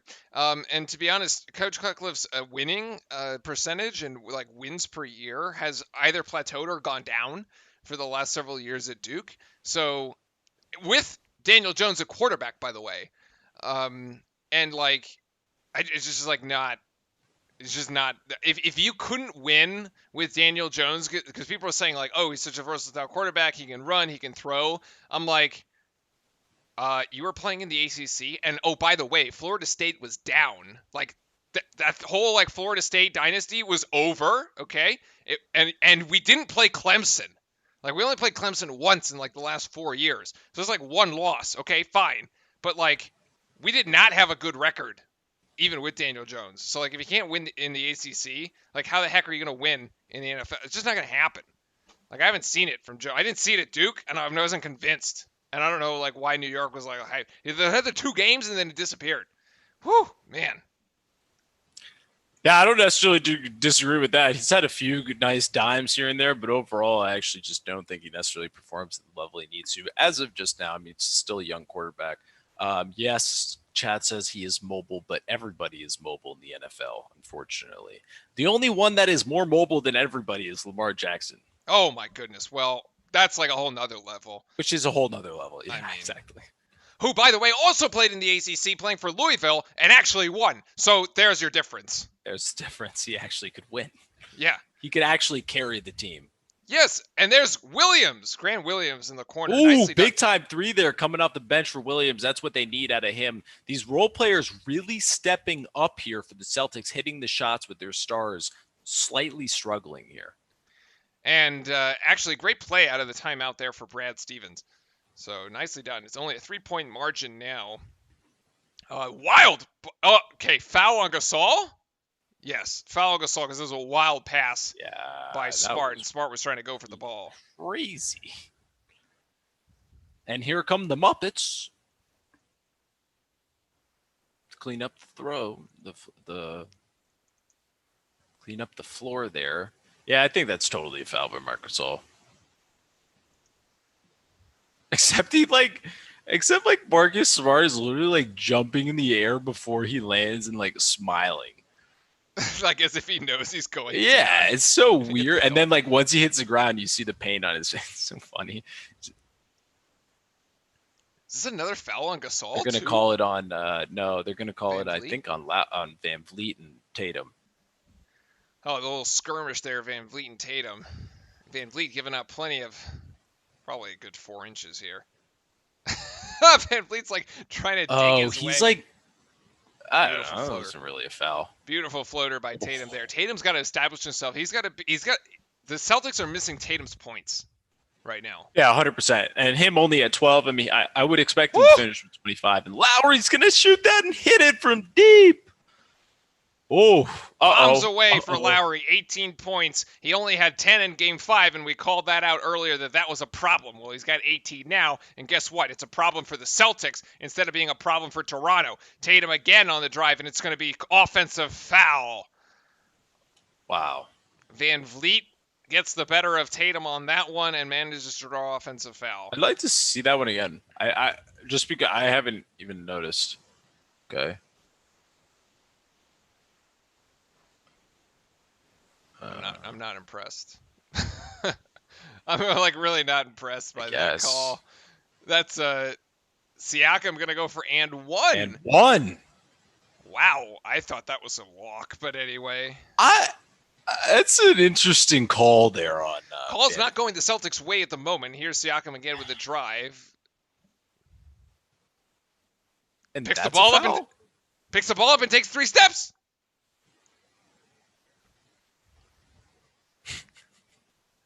He also just extended the arm and threw Williams off of him also. So, I mean, like, I don't know. Well, the whistle not going the way of the Celtics at the moment as they third quarter has not been friendly to the Celtics. No, as they find themselves down 7. Well, they were up 4 at half, so the Raptors have totally flipped this game to the tune of 11 points, and that's a turnover by Kemba Walker. The ball just seemingly evaporates out of his hand and winds up there in the hands of the Raptors. And Lowry, good defense by Walker. Lowry going to turn around, jump shot, hand in his face, can't get it. Great D by Walker. Ooh, tough shot. Thought he was going to give it up to Gasol for a 3, honestly. Well contested. Ooh, Marcus Smart, good help defense by Gasol. Smart can't quite get it. Rebound there by Gasol. Smart almost thought he had a clean lane to the basket, but Gasol cut it off. And as Oz states, Lowry actually got that steal off of Kemba in the last possession. Siakam going to go for 3 over Hill. Siakam that hits front iron. And rebound right down to Kemba. Move the ball. They have the lead. Yeah, it's not a shot. Kemba from 3. Kemba, that's back iron there, too strong. Not really good shots. Not a lot of ball movement. We want to see more assists here. Kemba only 3 points, 1 of 6. Somebody we're talking about, they need some offense. They needed some offense from Tatum. They need some offense from Kemba. Let's see if we get fourth quarter Kemba. There's Van Vliet blown by Tice. He can't finish the lay-in. Disrupted. I think Tice may have gotten a fingertip. Well, he definitely disrupted it.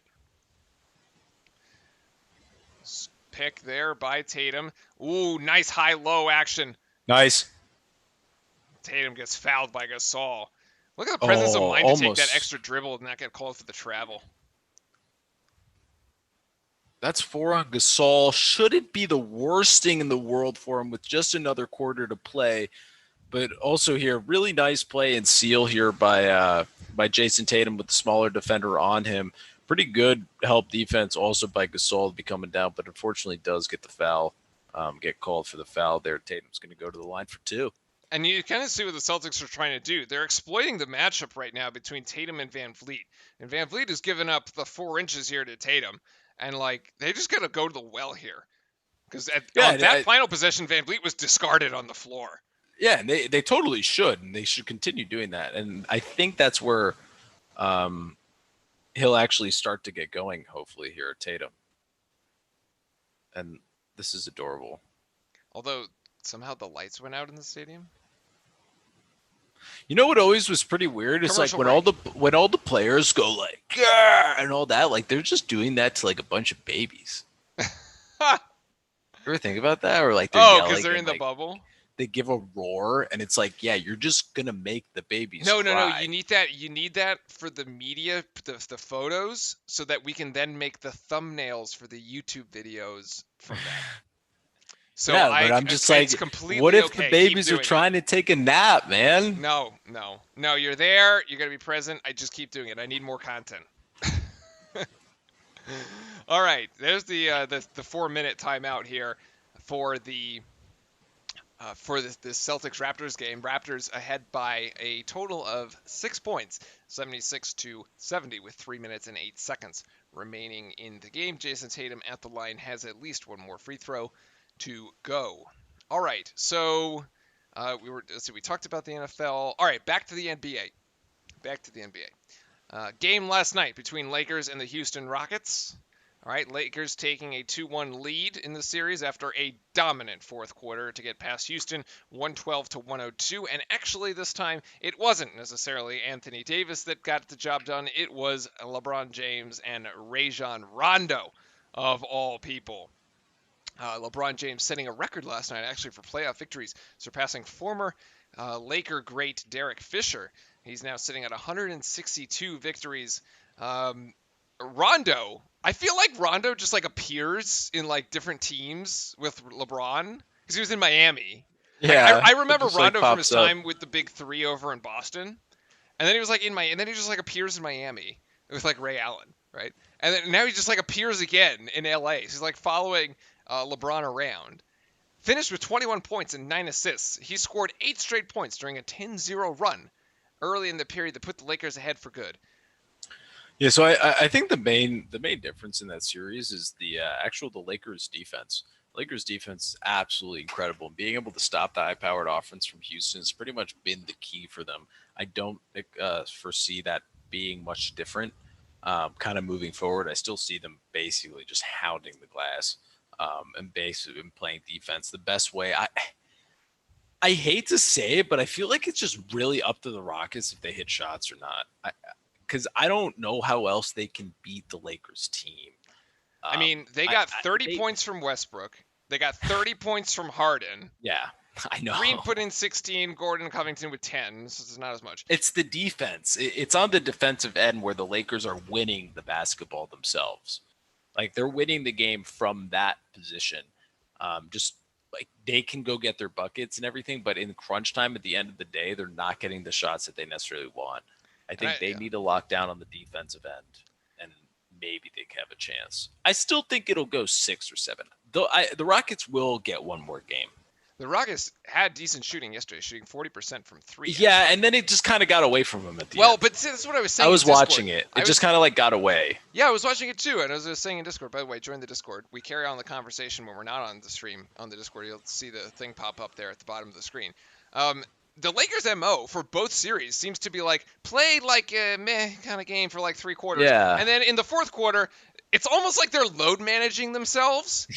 They're like between LeBron and Anthony Davis, they're just like, we'll sort of play like 3 quarters of this game, but in actuality, we're just gonna show up for 12 minutes at the very end, and then like just gonna do whatever we want because like nobody can actually stop us. And like they just have Yeah, these accurate. dominant fourth quarters, and credit to them, they get the job done. And in some of them, they don't.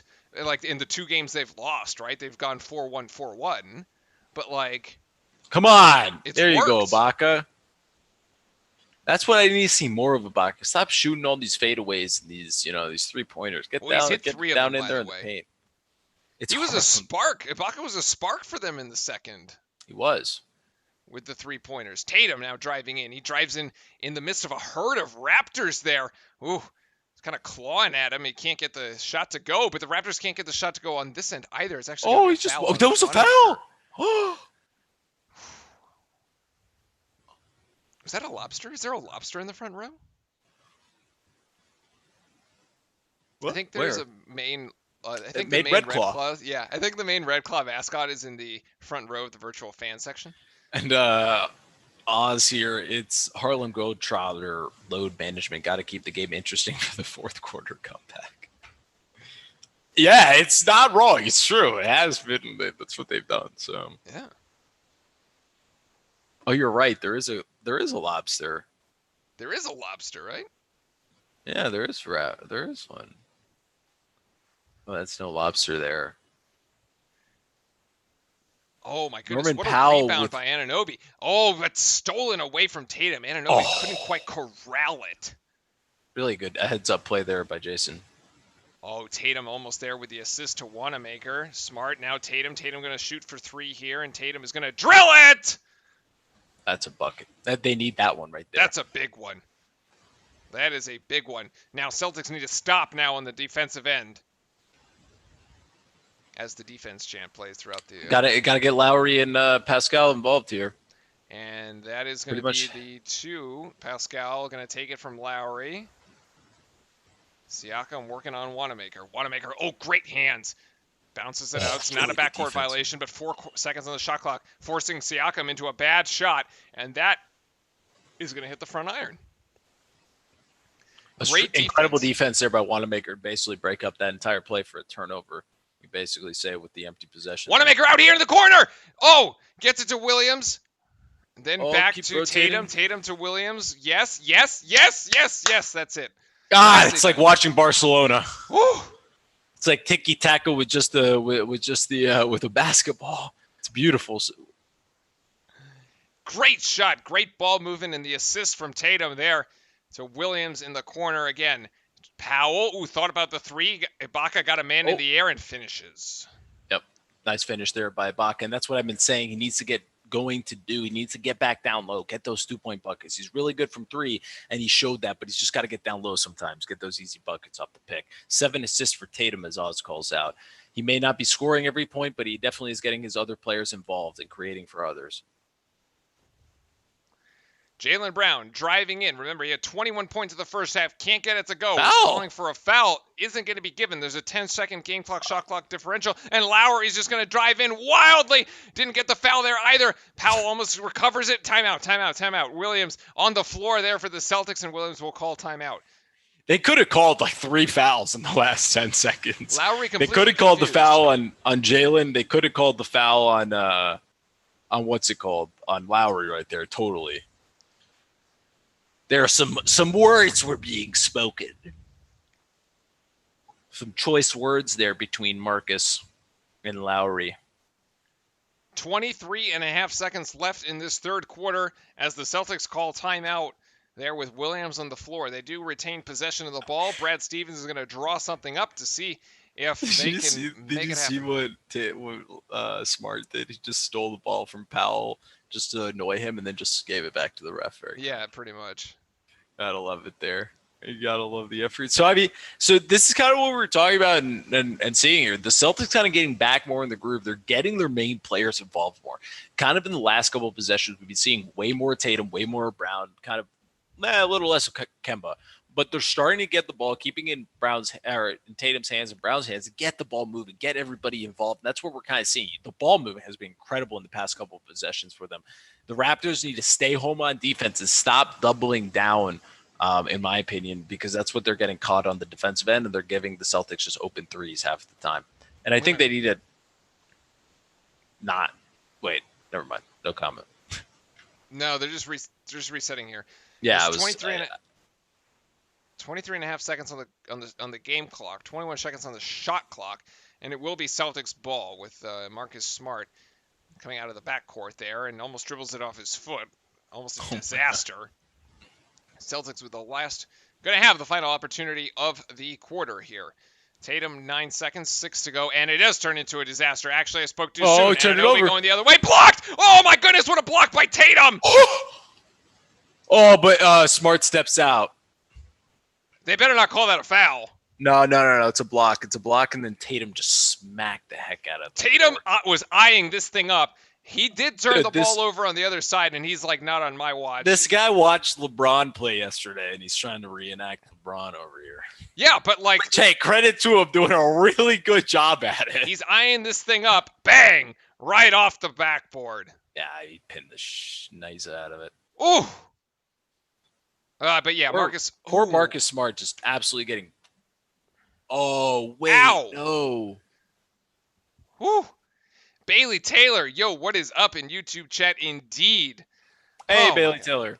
Nice to see you. I hope Marcus Smart is okay, because that is like reminiscent of the Paul George injury. Dude, I thought his knee. I thought he messed up his knee. Thank God he's still playing. That looked really bad for a second. That did look really bad for a second. Maybe Marcus he is up. Made out of steel.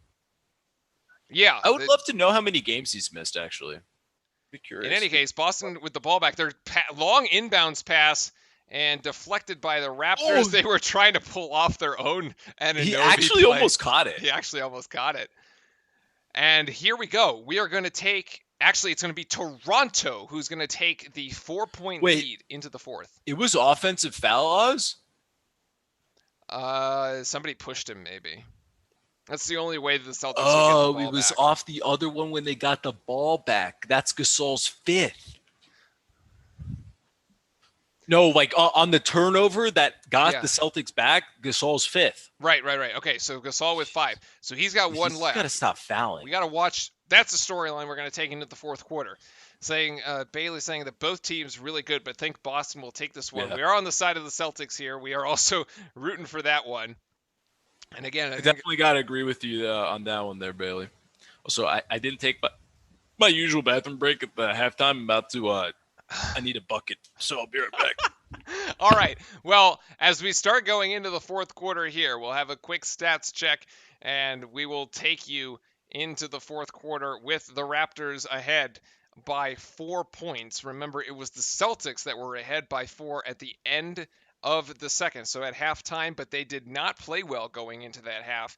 The Toronto Raptors ended that on something of a 10 or 12 point lead because they were found themselves down over double digits and now find themselves up 4. The Raptors a better shooting percentage, actually both teams down in the low 40s, 43% for the Raptors. But the storyline for today is that the 3-point shot for Toronto has finally started to go down. Toronto now shooting 42% from 3, 13 of 31. To be matched by the Boston Celtics, also with 13 3-point shots, and that's why this game has remained close. Basically, Toronto hadn't been hitting threes at all, aside from Serge Ibaka, until that third quarter. So, Raptors are riding the championship they won last year, yes, however, without Kawhi Leonard, so Yeah, so they're... Bailey, it's funny you bring that up. It's pretty much a very similar team, just Pascal stepping up more. And it's really interesting. We've been watching all these games, and I would have to say that if you would actually put Kawhi in it, Kawhi, I'm not going to say they sweep the Celtics, but they probably win 4-1 or 4-2 just because of like every single game we watched is besides the blowout has come down has been like kind of a 10-point game within 10 points in the fourth quarter, and they just don't have that go-to scorer like a Kawhi Leonard that, give me the ball, I'll go get my bucket and I'm going to score this like they had. So I think unfortunately that's kind of the downfall for the Raptors, just not having that X factor and not having that one individual go get you the bucket. Same problem that the Bucks had as well. Chris Middleton a little better in that case. But that's just kind of like my little viewpoint on it. But they're going to be playing all the way. Do not be surprised if they actually come out and even take this game here. I mean, they're in it. The Celtics are by no means safe right now. And Oz, thank you for the triple-double watch. We need 3 more assists for Jason Tatum to hit that triple-double. And Marcus Smart closing in on 1 as well. 2 assists and 3 rebounds away. However, I am going to say that it is not Jason Tatum who we should be watching. It is Kemba Walker who we should be watching. If fourth quarter Kemba shows up here, my call is that he would be the one to actually take the Celtics into the Eastern Conference Finals. I expect if Boston is to win this game a 12-point, at least quarter from fourth quarter Kemba. We'll see what they can make happen here as we have resumed play in the bubble of this fourth quarter. The first shot for the Raptors. Yes, Serge cannot get that one to go down. The third quarter 3-point field goal. That was what we were saying. Toronto was 6 of 9 in that third quarter. They were 7 of 22 before that, 30%, and now a 66% shooting quarter for the Raptors sees them up 4. And here's Jason Tatum with the step back turnaround. Jay hits the front iron into the hands of Lowry. The scoring leaders for Boston is Brown and Tatum, and then Marcus Smart. And a kick ball here. On the side of the Toronto Raptors, you got Lowry with 21. Serge, 13. Actually, Van Vliet with 16. Raptors trying to force a Game 7. Game 7, which will be Friday afternoon, if needed. Oh, Bailey saying you believe they can win the championship even without Kawhi. They got to get past the Celtics first. And they are looking poised to do that so far, but we have a lot of basketball to play. Lowry from the outside going for 3, and Lowry nails it! That's a big-time 3-point shot there from Kyle Lowry. Deep now everything's well. going in for the Raptors at this point. Kemba outside to Jaylen Brown. Jaylen Brown, who's been quiet since his 21-point explosion in the first half. Can't get that one to go. Oh, that's an offensive foul. Immediately, offensive foul. Yeah. 100%. Siakam just throws the shoulder on Smart, and I mean that's like the easiest call we've made all afternoon. So This easy. is right in front of the ref, right in front of the Celtics bench. I mean, come on. I mean, really smart move there by Smart. That was Just that was clever bad. play to step right in front of him, knowing Pascal's going to do that. Really clever play right there. Celtics with an opportunity here. Beautiful extra pass. Tatum to Brown. Brown for three. Brown, can he hit it? He hit it. He hit that one. He takes back what he said. It's going to go to Game 7 with Toronto winning Game 7 by 5. Wow, this is. Hey, if it goes to Game 7, we will have Game 7 right here for you. We will have Game 7 on Friday. Absolutely. Van Vliet driving in. Ooh, could have shot it. Active hands by Tatum to flex it out of bounds. Ooh. And they're going to have to inbound here. 6 seconds on the shot clock. Yeah, that's where I'd respectfully like to disagree with Bailey here. But then again, I hope you're correct. So then we get more basketball out of it. That's another assist for Tatum. Now only 2 to go to hit. 2 away.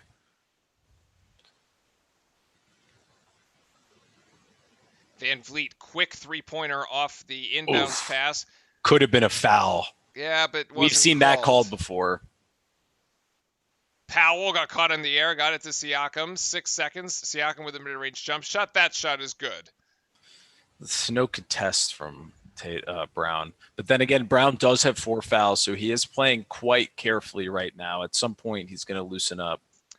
Only 10 points for Siakam this evening. Kemba doing Kemba things. Running around, it's going to be Brown from the same spot. And Brown again! Same spot, same result. We got Bruno here saying truly Smart is an all-NBA first-team defender. 1,000%. 27 points this afternoon for Brown on that. Van Vliet blows by Tice. The hesitation from Van Vliet just put Tice on skates right there. I didn't even say that Smart. If you could somehow calculate like on-ball defending and like effort and all that, he'd almost won the 1 or 2. Oh, what an extra pass here. Tice to oh my goodness, to Marcus Smart, and Marcus Smart from the opposite corner. And maybe he's becoming one of the best three-point shooters. Incredible. The Celtics back-to-back three-pointers, and just like that, the lead is 2. The problem is that they can't get a stop on this end. Defensively, they need something to happen right here. Van Vliet to Ibaka. Ibaka, the mid-range shot. You'll live with that if you're the Celtics. Yeah, rebound down to Smart. Celtics with a chance. Just wants to run down there and shoot. Chance to tie or take the lead. Kemba calling for the high screen by Tice. Slips it. Kemba to Jaylen Brown. Can't get the 3 off this time. To go find Tice. Oh, to Tatum. Tatum gets Lowry in the air. Tatum for 3. Tatum for 3! Woo! We're back in it. Oh, my goodness. 4 straight three-pointers by the Celtics. 2 from Brown, 1 from Smart, 1 from Tatum. Has the Celtics up by 1. What an incredible series of 4 possessions. So I gotta say, this is the same exact sequence we saw in the second quarter when they like extended the lead. They somehow were just driving the paint, moving the basketball, focusing, and always finding that open man. It's literally, this is like the same run. When they hit all those threes in the second quarter, it was the same exact thing just happening here. We'll have to take you up on that one, Bailey. The Celtics now find themselves up 1 off the 3-point barrage. I mean, they all assisted, by the way. All 3-pointers assisted on Mike. I would think I was counting the passes. There's at least 3 passes to hit those the 3-point shots. Yeah, it's 1 or 2 dribbles to the paint, kick. If you see the rotate, throw it to the other side where it's not rotated. Then when the person's running at you, drive. So then you bring another rotator, and then you got another open man. There's doing consistently the same thing. And when you have Tatum, Brown, and Kemba that can actually drive and create that fear in the defense that they need to step up, that's where these open shots get created, and they found their rhythm so nicely in that little like 2 or 3 minute span. And if you're just looking at the stats right here, I mean, basically Marcus Smart has become a prolific 3-point shooter in this series. 5 of 8. He's 5 of 8 from 3. That's an incredible stat for anybody. I mean, Jason Tatum 3 of 6. He's above his normal shooting percentage as well. But Smart coming in here and being able to hit these shots, unbelievable in my opinion. stepping up big time as a leader on this team. I've actually gone through this and said so many times that I don't think he's very good on offense and his best characteristics on defense, and I'll stick by that wholeheartedly. But I think he's definitely been picking up his game to where I almost have to stop nagging on him so much. Oh my goodness! If you're just joining us, welcome in everybody. We have a very close game here in the Eastern Conference semifinals between the Raptors and the Boston Celtics. It is Game 6, an elimination game for Toronto. If they were to lose this, they are going home from the bubble. Celtics now with a three-point shooting barrage on the last 4 possessions. They got the job done in the defensive end, and that led to some amazing offense and ball movement on the offensive end. And they have 4 straight three-pointers in the last minute and a half, if you will, and has led to them now being up ahead by 1 after they trailed by as many as 4 entering this quarter. MK Beast, this game is so tough. Yeah. Absolutely. FK, who are you rooting for over there? Oh, man, especially if you're a Toronto fan, I suppose the emotions are going up and down as you are facing what could be an elimination game here. If Toronto manages to pull this off, it is Game 7 on Friday. I still haven't seen fourth quarter Kemba show up, but that's okay. I will. I guess It's been like fourth quarter assist. Everybody's just playing. They're moving the basketball here. And they're getting the open looks, which is great. But I think at the end, you're going to see Kemba probably step up a little more. But hey, maybe he doesn't have to. Maybe he doesn't have to. I don't think that's going to be the case. I think he will have to. But in any case, getting ready to go. I think, to contrary to popular belief, I think in a little bit the Raptors are going to be missing Kawhi. Game 4 coming up next here. Kawhi. And he's actually next door. Yes, he's actually just next door. As the Denver Nuggets and the LA Clippers are getting ready to go in their warm-ups. Van Vliet down low to Siakam as we have resumed play. Nice and play. Siakam is going to leave it short. The turnaround jump shot, not quite enough. Oh, my God. That's such a gimme. Tatum with 20, Brown with 27, the leading scorer for the Celtics, leading scorer across both teams, actually. Again, another assist, extra pass from Smart. I thought he should have just taken it. I did too. Too late. Back to Tatum. Tatum 3, no. Extra pass down to Smart. A bit of a mess down below the bucket, and that Smart 3 is no good. The Celtics had their opportunity there early in the possession. They squandered it. A little too selfless, actually. And here, Lowry for 3. Oh, my goodness, Lowry. The rainbow. This game has been, I mean, to be honest with you, we haven't seen a 2-point basket go in like the last 5 minutes. No, because the last 5 shots everything's been threes. Have all been threes. Speaking of our halftime trends of 3-pointers in the playoffs. And there's another 2-point shot. Nope. Where is my fourth quarter Kemba? Not showing up right now. That 3-point shot is no good. If the trend continues, can we get 6 3-pointers in a row across both teams? We'll see. I wonder what the consecutive makes for most threes by both teams. Oh, what a beautiful pass down low by Lowry. And that's not actually going to count as a bucket because it is a foul. As Anunoby is going to find himself a trip to the free throw line. A beautiful bounce pass there to get past Tatum by Lowry. Check at the replay here. No, this is the 3-pointer by Lowry. Puts it up over the outstretched arms of Tatum. I mean, it's a good contest. It's a great contest. He just hit the shot. Just better offense. And Anunoby missing a pretty big free throw there, if you'd ask me. Yeah, neither team really crisp at the free throw line, to be honest, tonight. Kyle Lowry, 24 points. Chat, hope you're enjoying the game. I know we are too.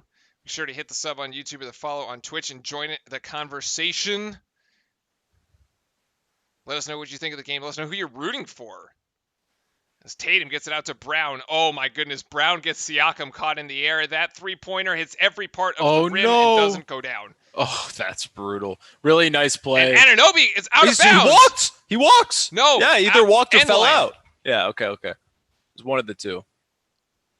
Wow, no foul call here on the rebound.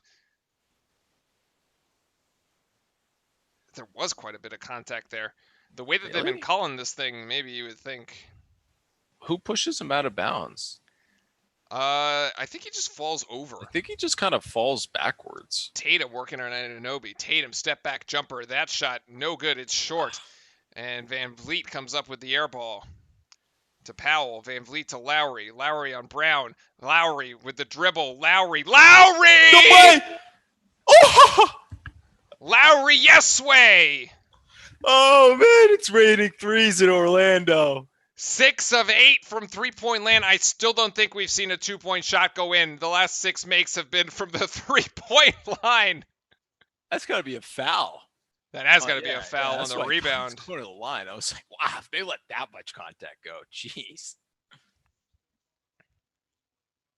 Tice checking if he still has an eye.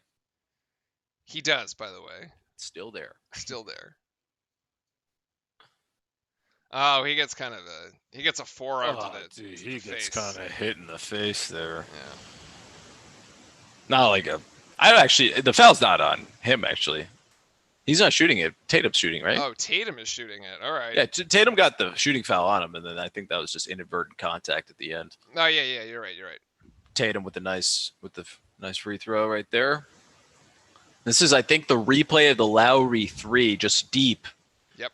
Nice little one dribble step back at Jason Tatum with his hand, Brown. Jason Brown with his hands down and hit it. Jason hits the second from the line.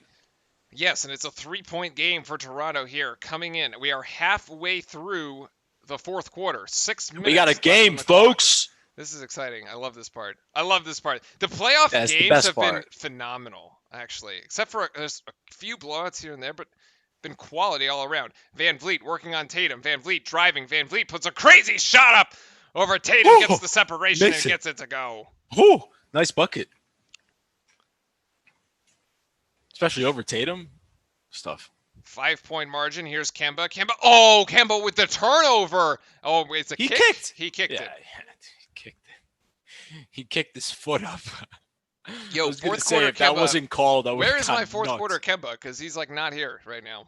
That's a nice way to create separation there with the shoulder and get Tatum basically away from basically just getting away from the shot blocker in the contest. Really nice move there by Fred. Smart. Driving on Powell. 3 seconds on the shot clock. And 1 for Smart. Oh, what a finish right there from Marcus Smart with the left hand, finishing through the contact as well. Bruno, we're actually watching on ESPN, so I think we're kind of behind. Yeah, we definitely. I think League Pass is technically better. We should probably buy it next time. Oh, it definitely is. It's definitely better than ESPN. Yeah.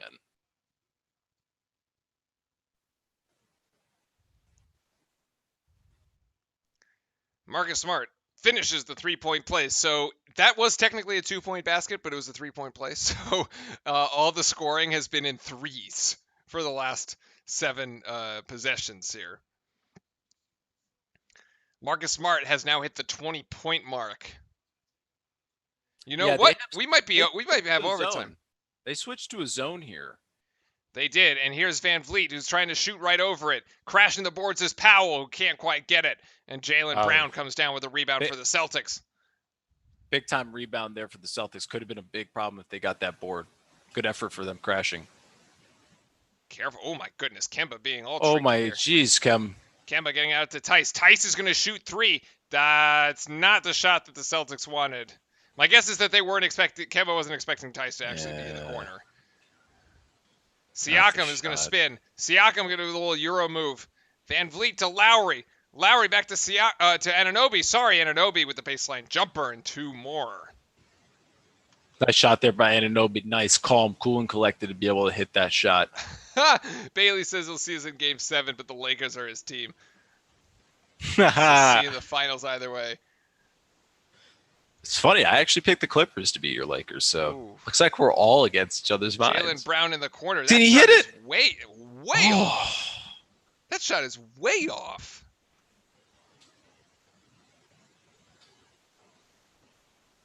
Timeout. Kyle Lowry has called timeout. Yeah, Lowry's going to call. That's going to be the under 4 timeout, I think, there. Yes, that will be. So this will be the final long media timeout. Fran, we got a game here coming down the stretch. 4-point margin. Yeah, I'll be honest. I didn't expect this game to get that close to the end of this, and this is exciting, folks. This is one of the better endings, and kind of how we've seen this entire series go, other than that one blowout game, and most of the NBA playoffs, besides a few blowout games. So this is fantastic. This is in line with all our finishes.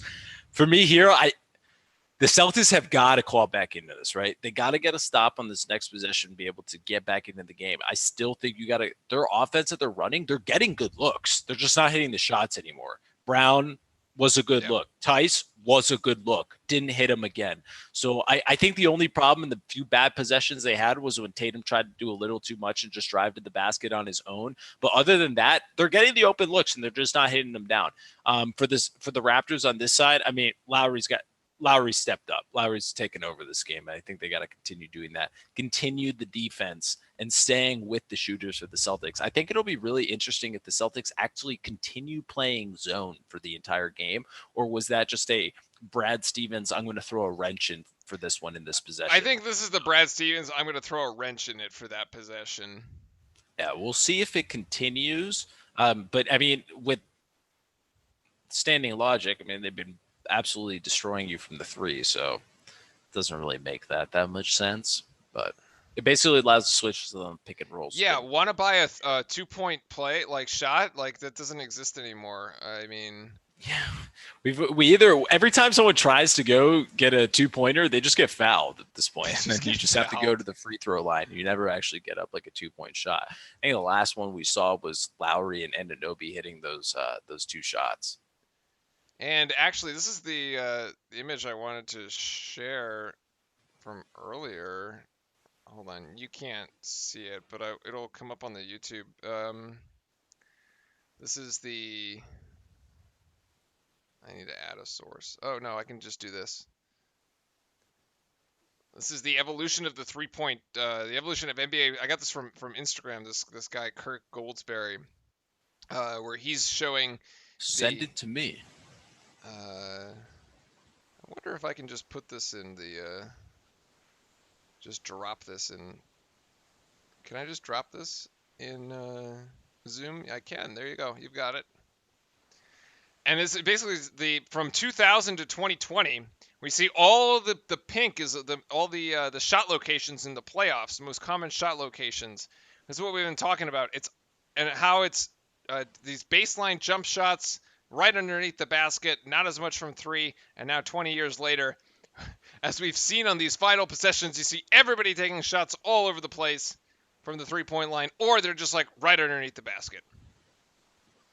And like, that's it. That's all they're... Yeah, I unfortunately didn't get the thing up on the screen quick enough. But we are back to some live content, though. We are. Kyle Lowry here in the second half, 12 points, 4 of 6 field goals, and 4 of 4 from 3-point range. He's hit everything from beyond the arc. And this is something that I hit the wrong scene there. Sorry. And this is kind of what I talked about before. I mean, Kyle Lowry and Siakam got to step up, and Lowry's stepping up to the challenge here. That is a blocking foul on Tice. Absolutely. Kind of knew that. As both players sort of get up in unison, that was weird. That was really weird. It looked like it was like programmed in a computer game or something. Are we watching robots? Yeah, that was bizarre. Are the birds real? I don't think that's really a foul. Oh, but you knew it was coming. It's 11 seconds on the shot clock here. I knew it was coming. As Powell, again, Tice gets called for a second blocking foul. No in as many seconds. Yes, he does. Tice gets, and that should be foul. That should be number 5 or 4. That should be number 4. 4 on Tice. He's just not moving his feet here.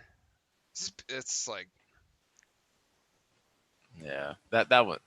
And then we get an offensive foul on Powell, so we just get 3 foul calls on that possession there. We're just going to go back to the all right. We're going to scrap that whole thing. Yeah, scrap that entire possession. I don't even know. What's the foul?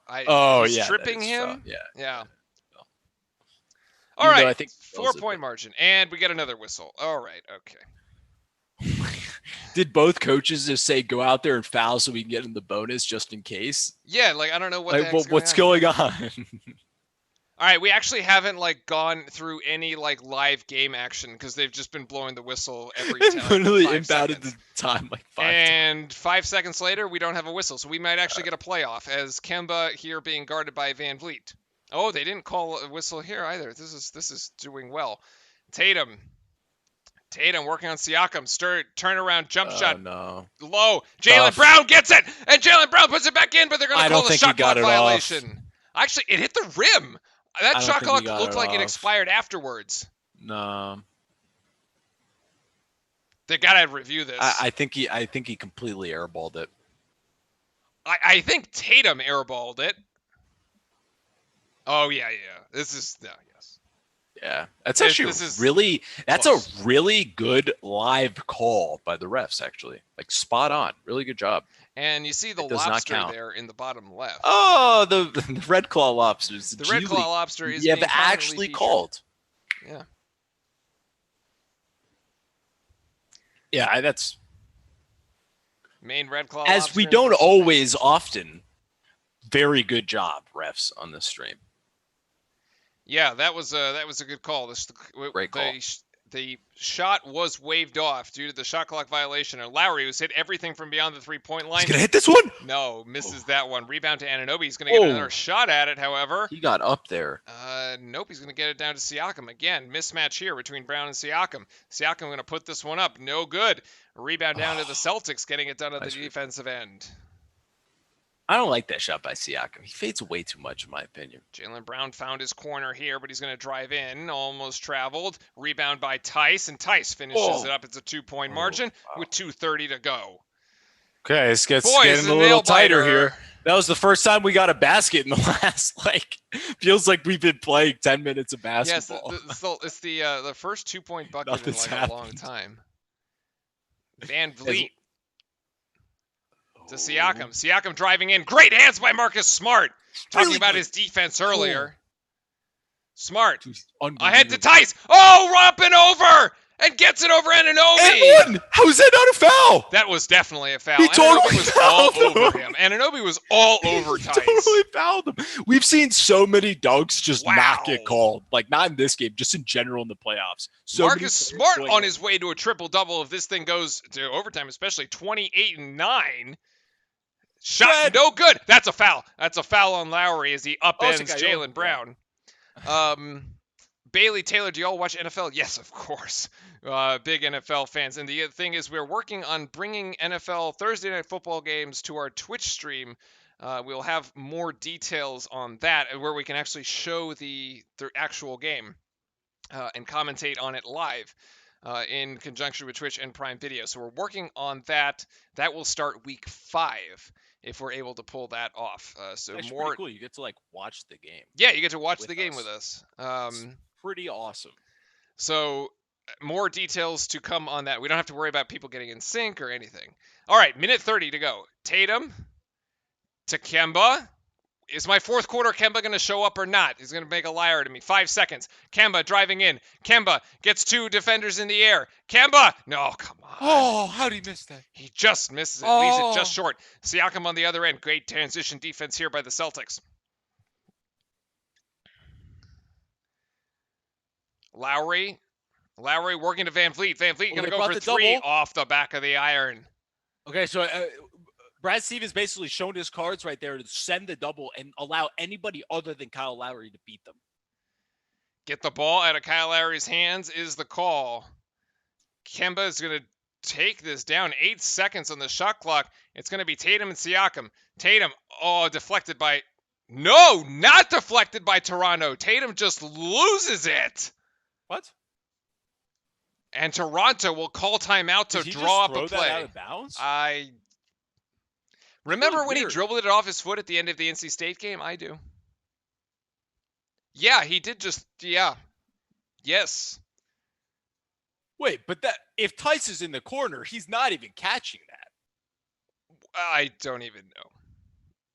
Kind of. Yeah, I guess it's on Tice there. So, here we are. Oh, do y'all watch the NFL? Yeah, Boston, who your team, and Toronto, who your team.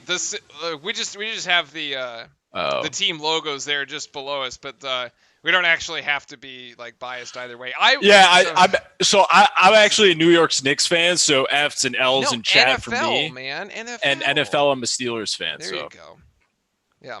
So he's a Pats fan. I have no idea what the heck is going to go on with my Patriots this season.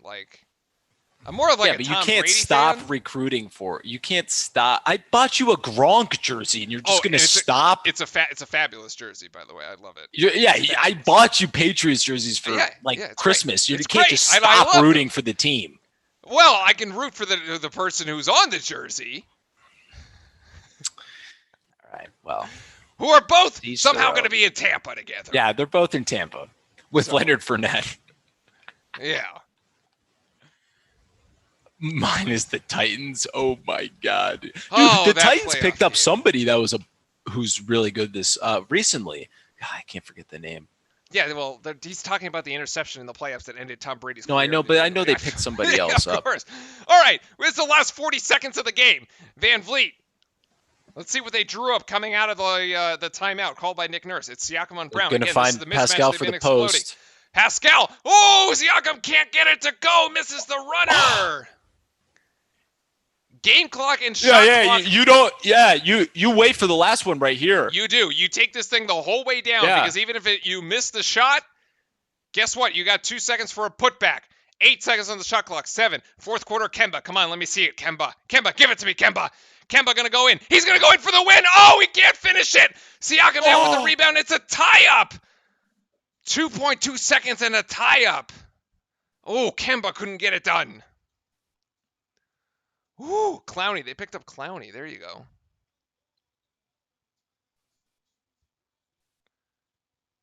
Wait, it's a held ball, but like that's a jump ball. You can't. I'm gonna take the Gamecast off so that we don't lose. Yeah. Sorry, just turning the score off just so you don't find the score out before we do. Yeah. That was my fourth quarter, Kemba, and he didn't show up.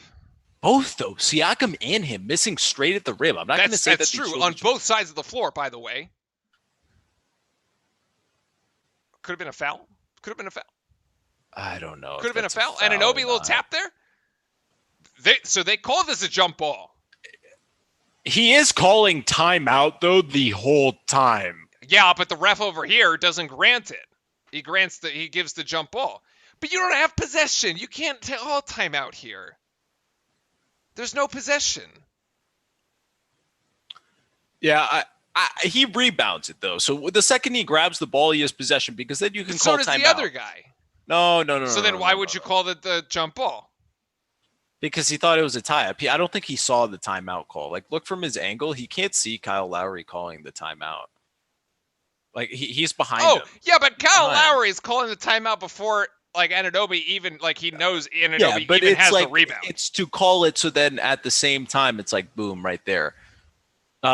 Brazil commentators stink, dude. Please do NFL. Yes, we will, Bruno, if we can. Live stat feed says Anunoby rebound, then timeout. Yep, exactly what we see. All right, Kemba, so there it is. There is no jump ball. Yep. It's a timeout. Fine. So they're going to advance the ball. We saw what Toronto could do with half a second. They've got 2.2. So Gasol to inbound. Gasol inbounding. Oh, to Anunoby. You can't quite get it. It's a whistle. Tatum fouls Anunoby with 0.9 left. Ah!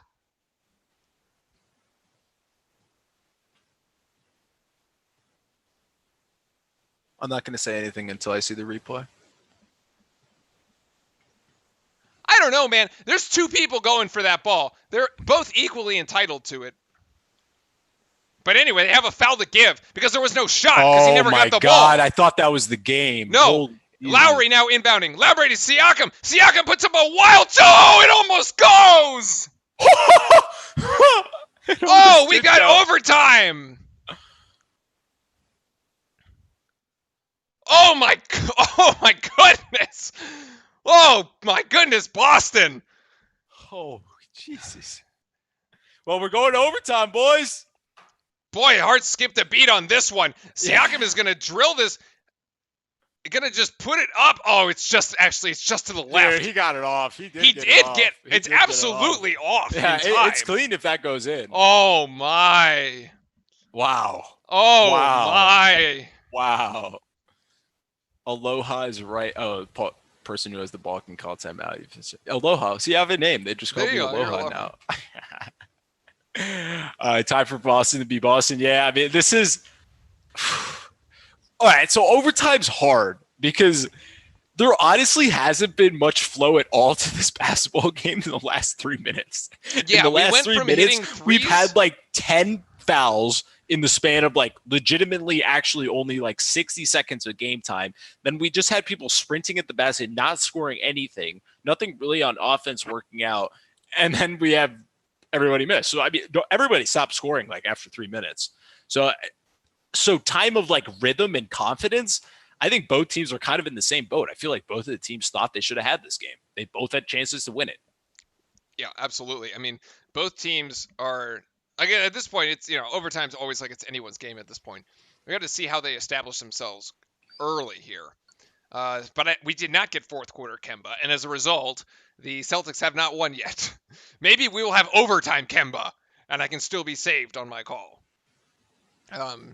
Tatum still doesn't have the triple double, by the way. He's still missing what? He's missing 2 assists. Yeah. Marcus Smart is missing 1 rebound and 1 assist. But we have 1, 2, 3 Celtics with over 20 points. Also in chat, can't believe y'all are rooting for Boston. I mean, hey, Jason Tatum, Dookie. I like Boston just as like a team comp and how they play. Not exactly as the Celtics, Really well, I'm rooting against Tatum because of the Duke I like connection. Tatum, yeah. If Lowry draws another offensive foul in OT, I'm going to lose it. I think Lowry's close to I think there's some foul trouble here, actually. No, he only has 3. No, I'm just saying in general for other players. I think there is some foul trouble. Well, we know Gasol had 5. He's at 5. Yeah, Tatum with 3, Brown with 4, Tice Gasol's with 4. got 5. Yeah, everybody else is good. All right. It's actually not as bad as I thought it was going to be. Where are you? Are they watching like? Oh, they're replaying this where like. Wow, they're saying that like Nick Nurse was in like Tatum was like throwing it, but like Nick Nurse is clearly not in a green jersey. Yeah, but Nick Nurse is stepping on the black part of the court. Yeah, that was wild. It's kind of sketchy. I think my guess is that the league is going to review that after the game. Yeah, they're going to definitely. Yeah. I mean, he didn't think he was passing it to Nick Nurse, but like, Start of overtime here. Lowry's going to go for 3 straight on. That shot is not going to go. Remember, he was 4 of 4 earlier in this in the second half, rather, and he's gone cold since. 4:30 to go here. Both teams still stuck at 98. Tatum has Kemba. Kemba, come on, do something, buddy. Come on, help me out. Kemba back to Tatum. They're going to bring the double team on this one, I think. Tatum stepping in up and under. That was a travel. No, it's actually he got fouled. Foul. He got fouled before, yeah. Foul by Anunoby who goes down. It's such an interesting play setup because they're gonna bring the double when he's only got like 5 to 10 seconds left on the shot clock, so he's gonna have to shoot it anyways. I think it's very weird that he knows the double's coming and then goes into his move with such a little time on the shot clock. I feel like you move the ball a little more, but there wasn't exactly a double team down. But it was like if I make the move, the double is coming. Yeah, well, they're trying to bring it between Anunoby and Siakam down low. Chat is calling a Celtics win by 4. Mark my words. So. Yeah, I'm gonna be honest there. Not sure where the Anunoby foul is. It looks like he got fouled actually. Clonked on the nose here. Looks to be fine though. Serge Ibaka giving Anunoby some pointers here. Referees are going to take another look at it. Are they looking for an elbow? The foul is on Lowry. Oh, the foul's on the swat from Lowry. The foul's on the swat. I think that other elbow, I think that's again kind of incidental from. Well, it's incidental because he's lost the ball. Like. They're both swiping at him, by the way. I don't think that's an egregious foul. I really hope they don't call that like a flagrant or something. Hold on. Technical foul.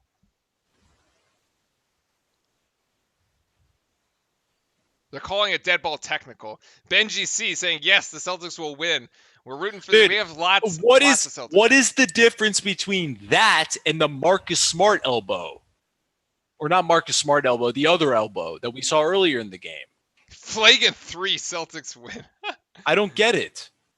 Van Vliet hits that free throw. Both teams rather dreadful from the free throw line, but at least that one goes in. They hit them when they need to. Anybody else think that's crazy, that that's a flagrant foul?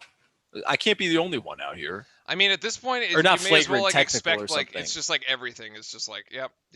Take technical, flagrant, any like it's just. Can't wait to see what they do with the college game. I guess on that one. we've thrown intention out the window. I guess. Yes, basically, Jaylen Brown just gets really easy Beautiful, to the bucket. yeah, beautiful finish. It's almost like the Toronto defense just wasn't ready off the quick restart there. Lowry working on Kemba. Smart trying to jump the passing lane here. Lowry, turnaround, step back. Lowry! It's good. Nice move Lowry right over there. Kemba.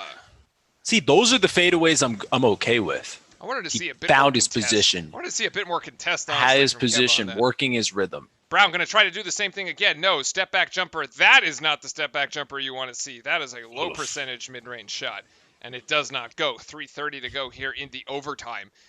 Neither team really able to get any separation, although Lowry might have something to say about it on this possession. Siakam in the corner, not the shot you wanted, but the shot that Boston he hesitated. Flagrant run. Kemba driving in, gets it to Tice. Beautiful assist by Kemba. Nice.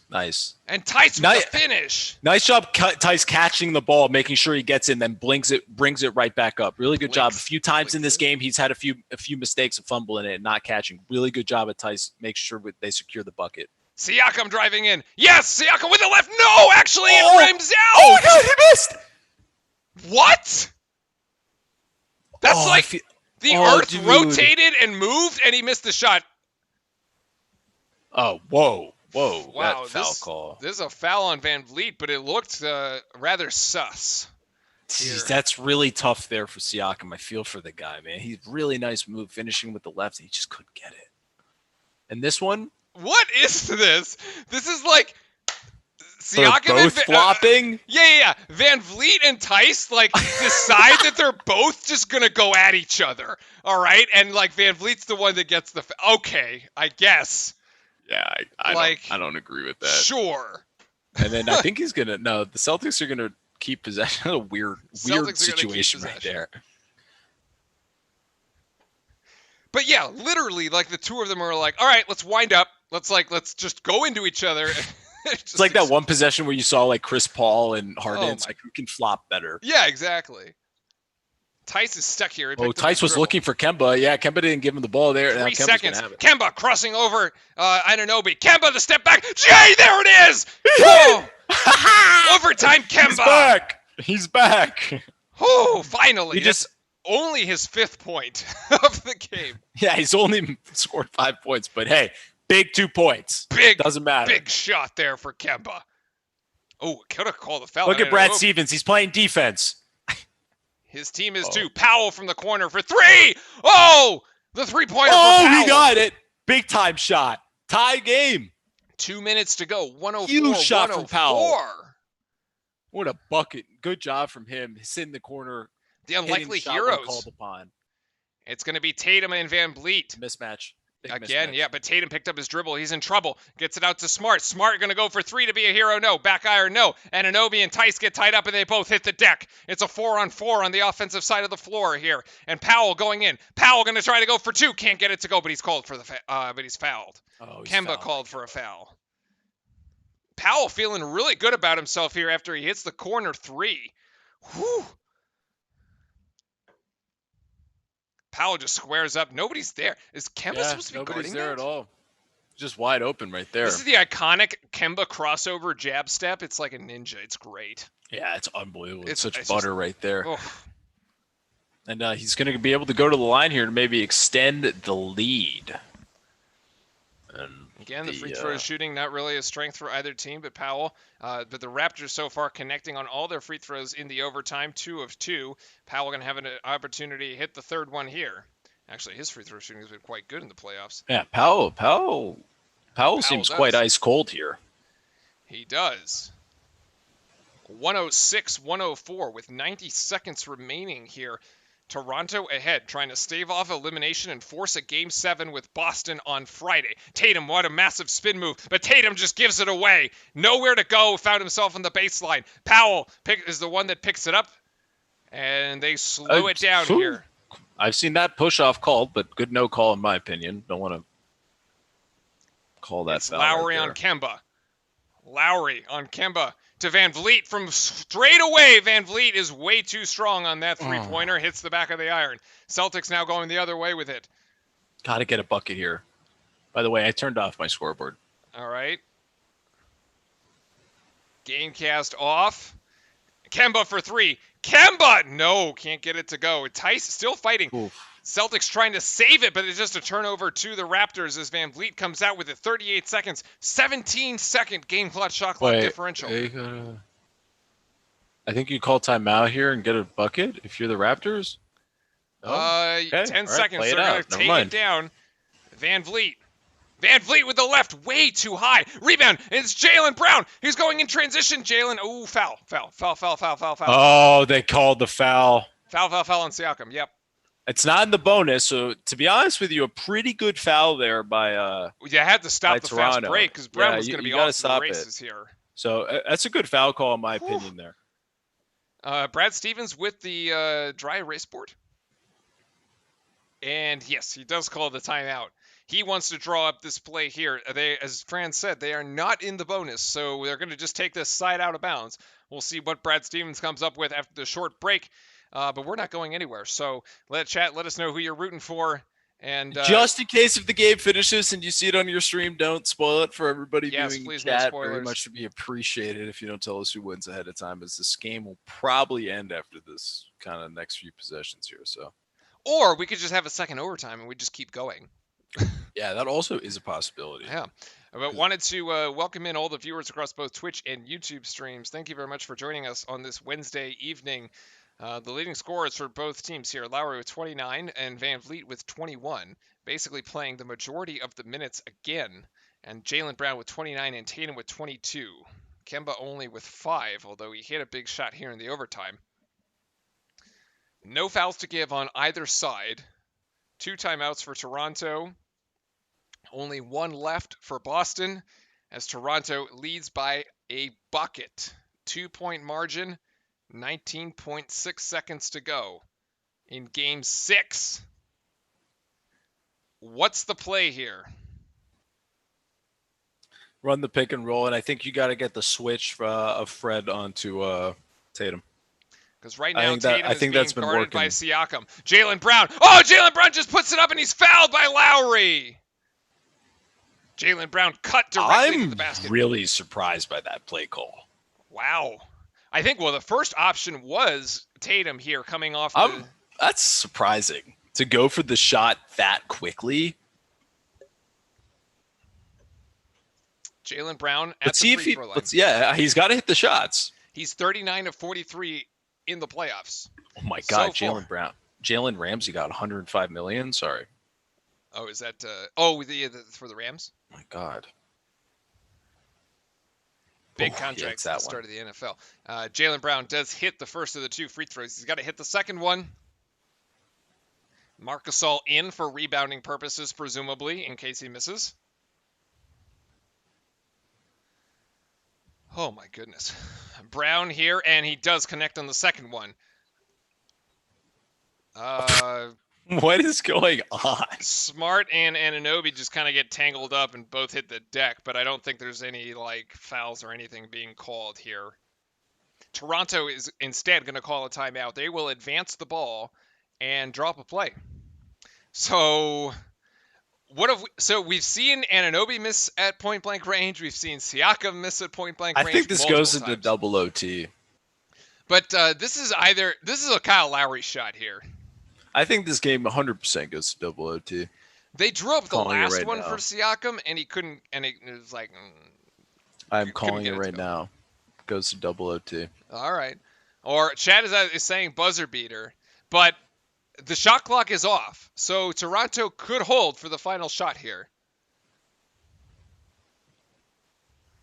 Boy, if it was double OT, that'd be one heck of a way to end the series. Yeah. Well, folks, if you're enjoying the content, anything like that, on the Twitch side, always drop a follow or just press the follow button. It is free. If you're watching on YouTube, drop a subscription there. It is free as well. Thank you for all hanging out in the chat and everything. You make the game way more fun to cast for all of us, and always love for all of you to be part of the community. Thank you, everybody across both our channels. Double OT, Benji, it could be. 18.9 seconds left on the clock here. I think it goes double OT because both of these teams are anti-clutch. As we've seen. No, Kemba's going to save it. I'm telling you, man, Kemba is going to save it. As the LA Clippers and the Denver Nuggets have already tipped off. And here we go. Inbound to Van Vliet. He is going to hold it for the final shot. Powell is back in the game, so Toronto has its shooters in. It's Van Vliet, Powell, Lowry, Siakam, and Anunoby. Powell at the top. 5, 4. Powell, this play was drawn for Powell for 3? What? What? Anybody else confused about that final play? Okay. What? Anybody want to explain what the what? Okay. Yeah. So that's an awkward ending. Not going to really agree with that play call there from the from Nick Nurse, unless Powell just ignored the play call and did it himself. Okay, Norman Powell trying to be the hero for Toronto. It doesn't end at all, actually, and he just misses the three-point shot, totally bailing out the Celtics. At least drive to the basket and maybe put them in a position to foul. I'm confused why Norman even had the ball in his hands. I guess maybe it was an idea because he had hit the last couple of shots. He was feeling good, but at the same time, like, it's just hard for me to believe that he wouldn't pass the ball up. I don't know. Yeah, unlike I don't even know. I don't even know. We might get a replay here of that final possession, but until then, we're going to a double overtime. So thank you, everybody, for hanging with us here as we go into double OT, with both teams tied at 106 and the Celtics leading the series 3-2. Celtics trying to close this thing out and punch their ticket to the Eastern Conference Finals in a series against Miami, who already made it by virtue of their 4-1 gentleman's sweep of the Milwaukee Bucks. LA Clippers and the Denver Nuggets have already tipped off. That game currently on ESPN News. Clippers at a 2-1 series advantage there. Okay, so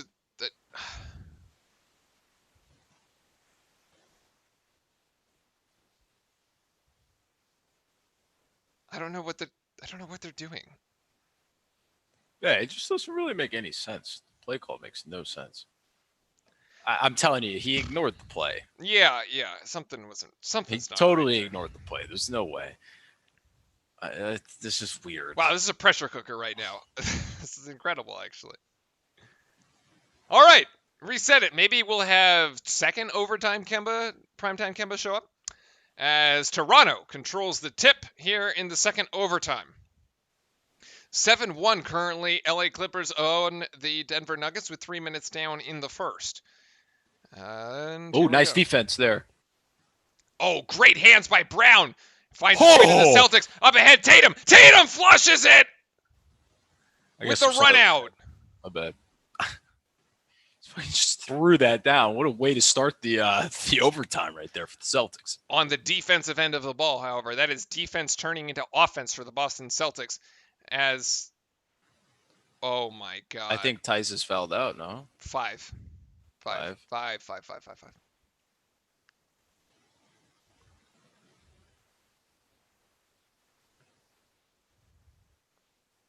was quite the emphatic dunk. See, I thought it looked like Siakam slipped on the sweat from the previous play where he fell down. Yeah, he totally slipped. It wasn't a foul.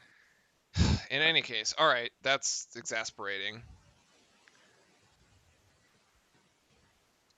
Yeah, he stepped over. Yeah, okay. Wow, he stepped on the line. I thought I was crazy for a second. No, he definitely with the left foot. Yeah, I was like, we get away with travels and everything in the NBA, but I was like, that one he actually like went over. Van Vliet just doesn't quite have.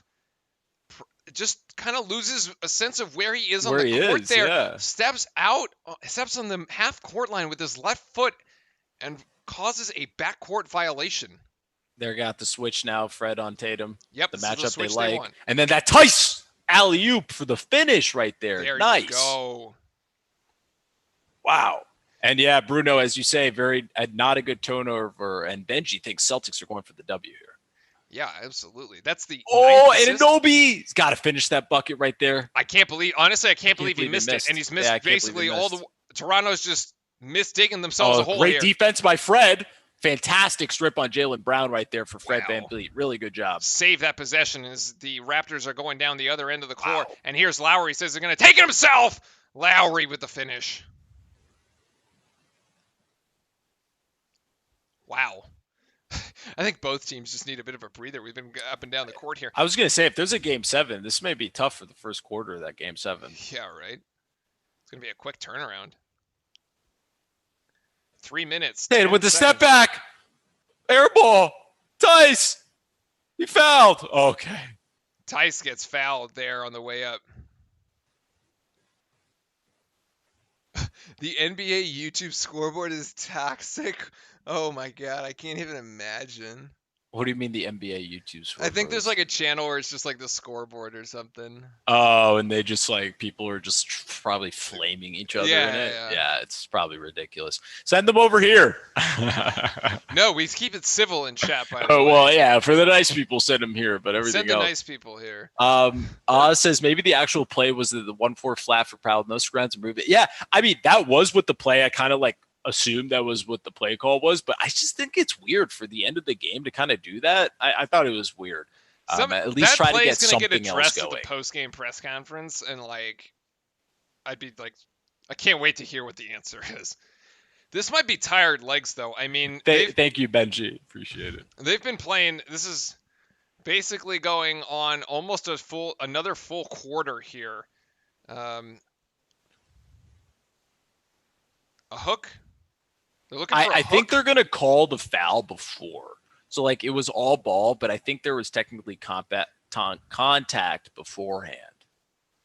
Well, they're calling for the hook. NBA, another overtime game that Phoenix beat the Connecticut Sun 105. So, yeah, like, that's a foul. And then they're like, when he swipes and hits the ball, they're saying that wasn't a foul, which I agree with. I think when he comes up for the second time, it's all ball, 100%.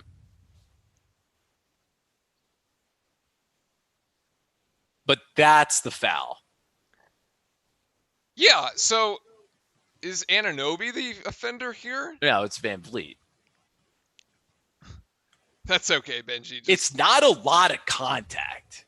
But like when you're challenging these calls, it's all like it's the smallest thing that you can ever. I don't know. It's the small things going back and forth. I don't. See, it looks like the refs are looking at that second half and not.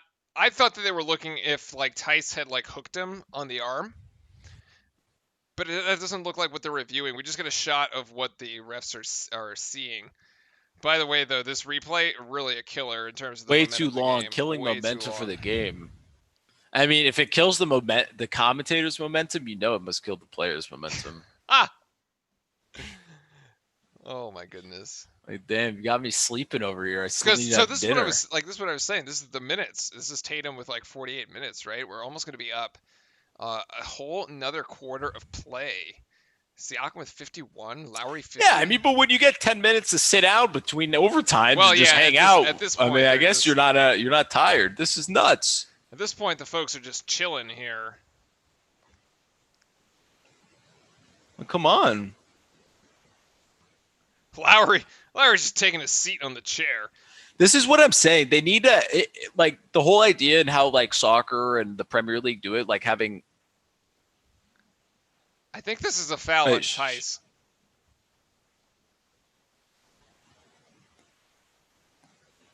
Jesus, wow, jump ball.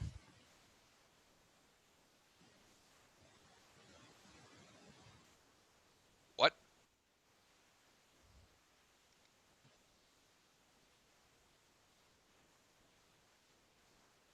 What? Yeah, What? it's a jump ball. They're calling it jump ball? Why? Because technically nobody had possession of the basketball when the foul was called. Oh my God! And Huge cop out by the refs. Both coaches can't freaking believe it. Yeah, both coaches are like, what? Never seen that before. Then again, we've only had challenges around for a small short of time, so yeah, Nick Nurse is beside himself. Just doesn't understand what's going on. Which, yeah, hey, well, to be honest with you, I don't really understand. Down 2 and like on the brink of elimination, I would too. As Toronto here controls the retip and Anunoby, and we're back. We're finally back to live action. There's 3 minutes to go in the game. And we're back to fouls.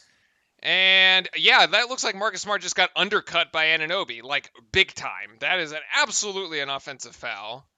Only took us 10 minutes or 10 seconds. Ooh. Smart is like so tough here. Oh my goodness, this is so blatant. This is so blatant. It's so bad. Yeah, like Anunoby doesn't even try to hide it. He just runs into him with like the leg into like a split squat formation and expects that like he's not going to get called for a foul. Like, what is this? Oh my good Lord. Kemba now with the ball here. Celtics ahead and with possession. Oh, great strip by Kyle. Yes, it was. Lowry trying to get it down low, but Tatum with the active hands. Van Vliet still has it, and the Raptors still have this possession. Powell, offensive? No. Foul. Blocking foul. Jaylen Brown called for a block as Powell drove baseline. I thought he got there, though. I thought he was there. I think he's in the center circle. Before I am.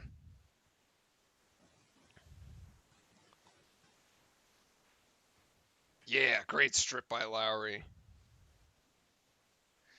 Norman Powell to the free throw line. LA Fitness game now. Yeah, this game has gotten really sloppy. Is that like the YMCA? Yeah, it's a little step up over the YMCA. Is it?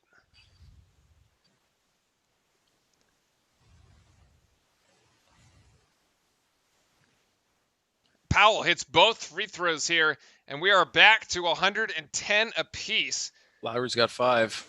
2 minutes and 30 seconds. Lowry does have 5. He's got to be careful because the Raptors really can't go the distance without him here. Oh! What an alley-oop look to Tice there for the finish. And the Celtics are going to go up by 2. My bad, I was ahead. That's all right. Marcus Smart there with a beautiful alley-oop. There's the triple-double. And it's actually Smart. Yes, Smart has the triple-double, not Tatum. Tatum's an assist short. He might still get it if we keep playing, however. Siakam, baseline, guarded by the smaller Brown. Shoots over him. Siakam for 2. Baseline jump shot. This game is nuts. Back and forth we go. Both teams just trading buckets here in Game 6. Toronto does not want to go home, and Boston wants to close this thing out. Tatum driving in, gets it out to Brown. Extra pass to Kemba. Shot fake. Extra pass to Smart. Smart gets Anunoby in the air, and Smart drills it! From the corner. I'm turning off the cast thing. I don't think they're going to call timeouts on this thing. We got to call out the score. Oh, my goodness. 115 to 112. Anunoby driving in on Tice. Gets it outside to Powell. Powell for the 3. And this time he hits it too. He couldn't hit it at the end of the first overtime, and he drills that one. This is nuts. Oh, my God. Goodness gracious. Walker diving in. He's got a lane. Oh, to Tice. The assist by Kemba. Tice having a really big second overtime. I mean, he's making easy buckets, but at least he's finishing them. The catch and the finish. 18 points for Tice on 9 of 11 shooting. Anunoby for 3. And we know he can hit it, and he does again. What? Who isn't losing their mind at this point? Holy cow. That's got to be a foul on Walker. Kemba driving in. Kemba deflected. Brown gets it. Still 14 seconds on the shot clock. Whip around pass to Smart, to Tatum. Oh, goodness, and Powell strips Tatum, and it's one-on-one against Smart. Smart comes down, and it's going to be an and one for Toronto. Wow, he made it. I think that's game. Wow.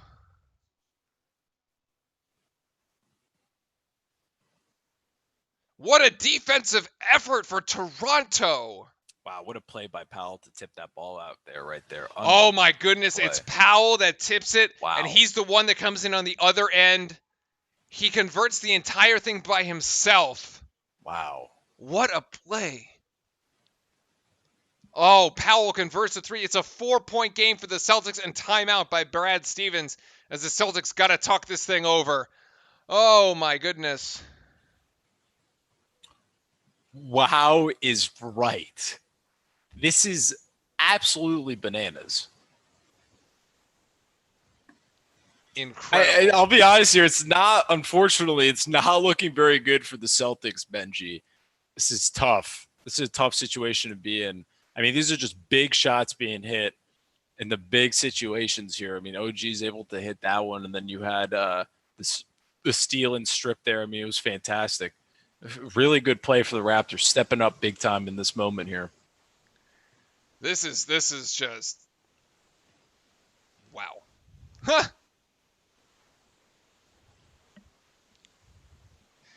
A 4-point margin now.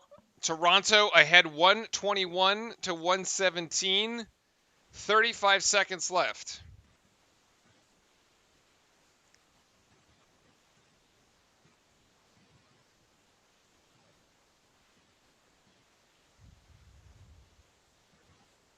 He's hit some pretty big shots this series. Wow. And he opened the foul trouble. Thank you, Oz. Lowry with 5. Gasol with 5. Anunoby with 4. Pascal with 4. Brown with 5. Tice with 5. Smart with 4. Either way, I'm not sure we're playing much past the second overtime here. Although 38.8 seconds it could be. Marcus Smart to inbound. Guarded by Powell. Tatum coming out to get it. Tatum does. Gotta go quick. You need a 2-for-1 if you're the Celtics. Tatum, nice Euro steps it. Yes, nice finish by Tatum. Well played. Well drawn up by Brad Stevens. 8-second game clock, shot clock differential. Don't have to foul. Just play defense. All Boston has to do is play defense. Get themselves the ball back, and they can call timeout again and advance it. Lowry's getting to his spot. Working on Kemba. Lowry, good defense by Kemba. Lowry, step back, turn around, jump shot! Oh, Lowry! Wow. With what might be the game winner. I think that's the game winner. What a spectacular shot. Freaking dagger. Wow. You saw how he just sprints to his spot, gets ready, knows where he needs to be, knows the position. Watch on this replay how he literally sees the time going down, has the complete clear out, and then just literally sprints to his. He's going to go to the elbow jumper for the turnaround, and he hits it. That's butter right there. Incredible. They did. They cleared this side out. It was isolation. It was one-on-one. Kemba and Lowry comes up the better of it. I mean, he just shot over him. This is contested. It could have even it's a good shot. It could have even been called a foul because Kemba hits him on the arm, on the hand. I'm glad it wasn't, because that would sort of ruin the thing. It's good defense. Better offense. Hey, you know who's happy about this? Miami's sitting there being like, yeah, tired. Miami is sitting there, yep. And Miami is loving if this thing goes to 7. Because that would mean that the series starts on Sunday. And the winner of that game has a 48-hour turnaround after Game 7. It's the same thing that happened to the Nuggets when they went in and faced the Clippers and they got blown out of the first game. 11.7 seconds left. Tatum to inbound as the Celtics have advanced the ball. 3 gets it within 1 to Kemba. Kemba with 10. Kemba gets it out to Tatum. Tatum's going to have to take 3. Tatum for 3! Okay. They got a foul. The Celtics got a foul. Okay. Remember, the Celtics do not have any timeouts. No, they don't. Also, that is hilarious. That is hilarious, Oz, by the way, in chat. even if it's Canadian. It's a great comment. Wow. But a really nice look there. Nice play set up from Jason Tatum. It was a contested look, but it was somewhat open airspace, and he's able to hit it. Norman Powell is going to go to the line here, and he's been shooting pretty well, and he's been the clutch player throughout the series or throughout the game, kind of, besides that last shot. So see if he hits these. Great passing out of the double team by Kemba to find Tatum. No timeout for Boston. Nope, they will have 5 seconds. Actually, I think you missed this and force yourself to either rebound or force the Celtics to take this 94 feet. They don't. They are going to go ahead by 3. Celtics need a 3 to tie.